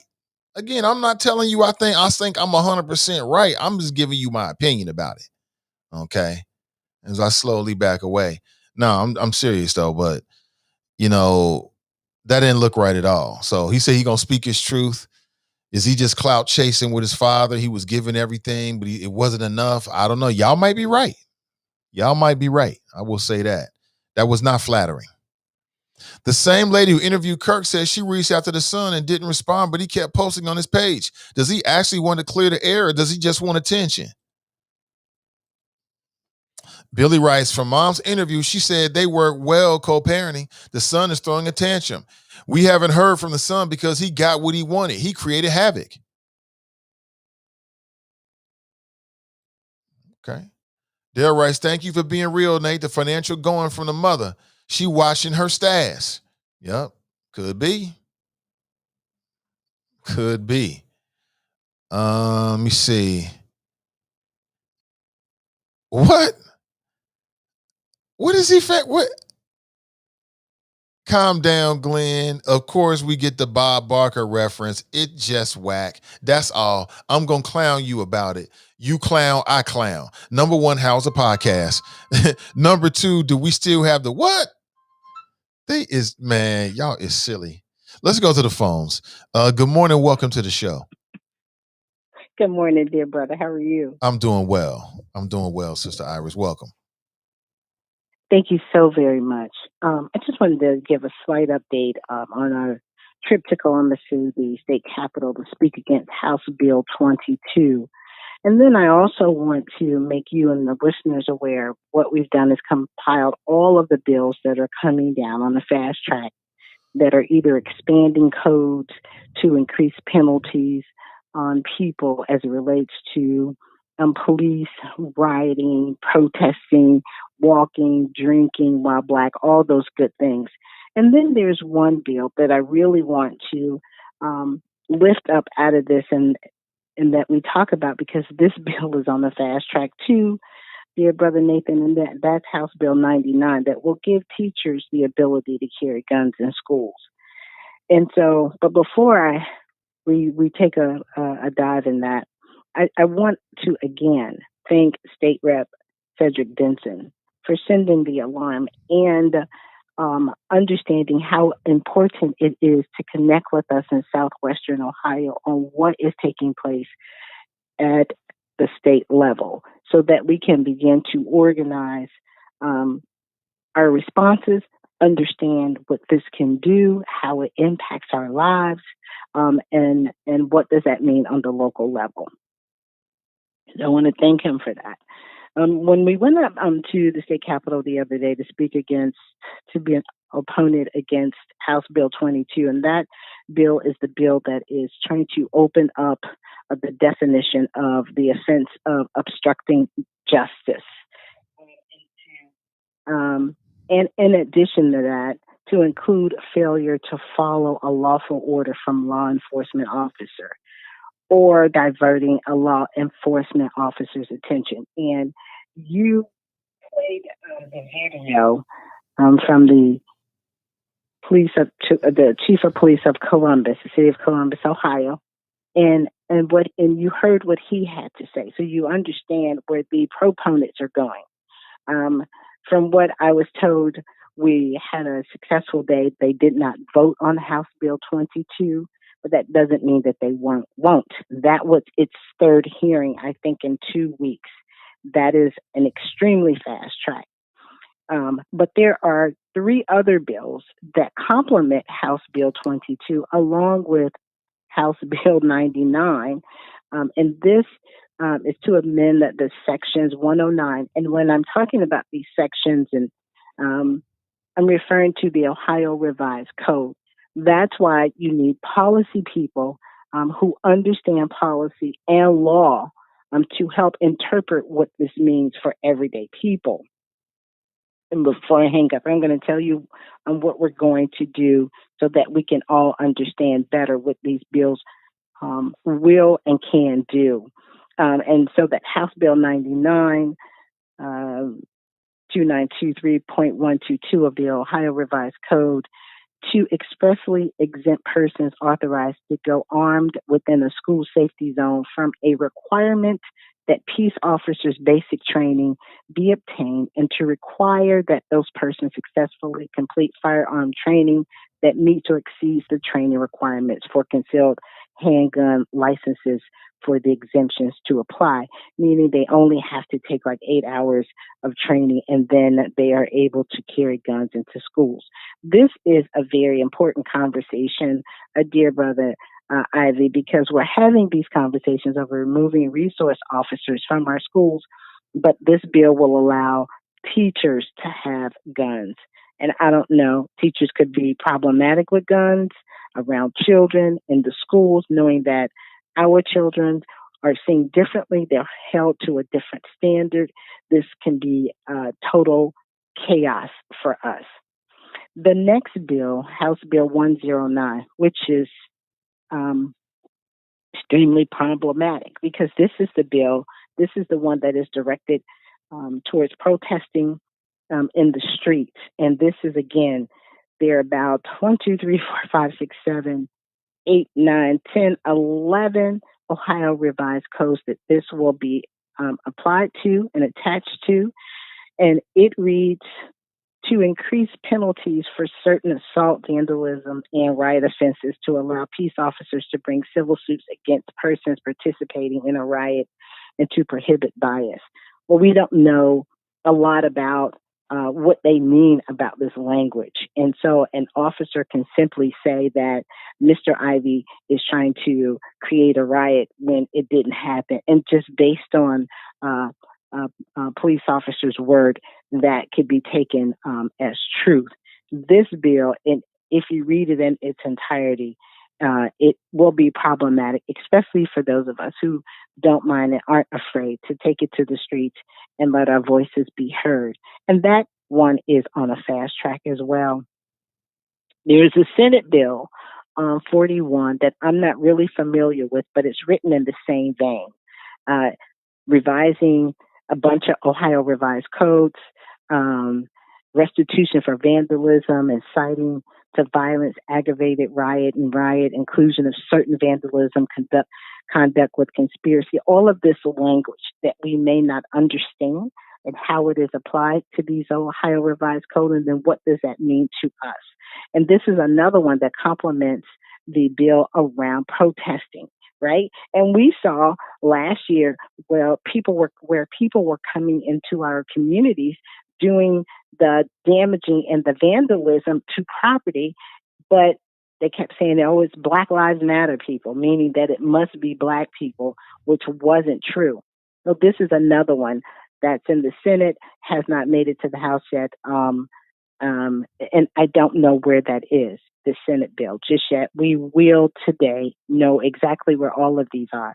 The last one is Senate Bill 16, and again, complement to Senate Bill 41, House Bill 109, and House Bill 22, and then House Bill 99.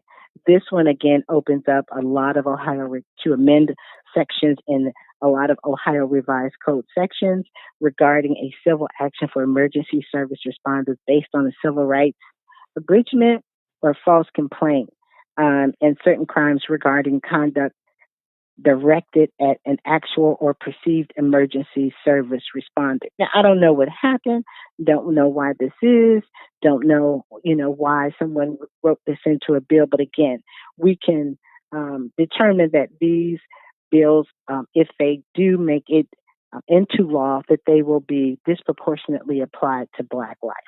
So today, I wanted to say all those bills because I want to announce today we will have the policy director, Kevin Warner, from the Ohio Justice and Policy Center, walk us through all of these bills and talk to us about the application of these laws and how it will apply to us every single day. We also will have State Rep Thomas West out of District 49, which is out of Canton. He is the president of the Ohio Legislative Black Caucus. He will be joining us as well. He met us at the state capitol and wanted to talk through these bills and how they are seeing it from the Ohio Legislative Black Caucus, and they are extremely concerned. We will also be joined by State Rep Cedric Benson to talk about what we can begin to do collectively as a city, and then connect with, people across the state so we can have a collective voice to oppose these bills that are on a fast track. I'm worried about Senate Bill 99, Mr. Ivy, for multiple reasons, um, to allow teachers to be able to bring guns into schools. I don't know if we've had enough time to debate and talk about this, the pros and the cons, uh, to figure out or to understand, additional training, what type of training. The bill says 8 hours. That's not enough. Um, and, and if we base it on what we see around discipline of our children, of Black children, then we certainly can assume that we can see some guns drawn or potentially some shots fired in school. So these bills are problematic on multiple levels for multiple reasons. And so we need to be about the business of understanding what they are and then what we can simply do to have our voices heard. So today at 4, Freedom Fridays, Policing in the Pandemic, we'll have Kevin Warner go through the bills, talk to us about these bills. We'll have on with State Rep Benson and State Rep Thomas out of Canton, the president of the Ohio Legislative Black Caucus, talking to us about the sense of urgency from where they sit and how they see it. I just wanted to give you the update of what happened when we went up on Wednesday, and then all the things that we have compiled, all of the bills that have been compiled that have something to do with law enforcement, giving them more powers, decreasing our civil liberties, our ability to participate in democracy by our First Amendment, letting our voices be heard, being in the streets, wherever we are, if we're in our yards, at the store, at schools. These bills are coming fast, and we just wanted to make sure that we're well aware. Last thing I wanted to say to you, Brother Ivy, that's something that we learned while we were at the state capitol. I also want to thank two of the leaders of the free world, Alan Jones and Nature Brooks, for going up.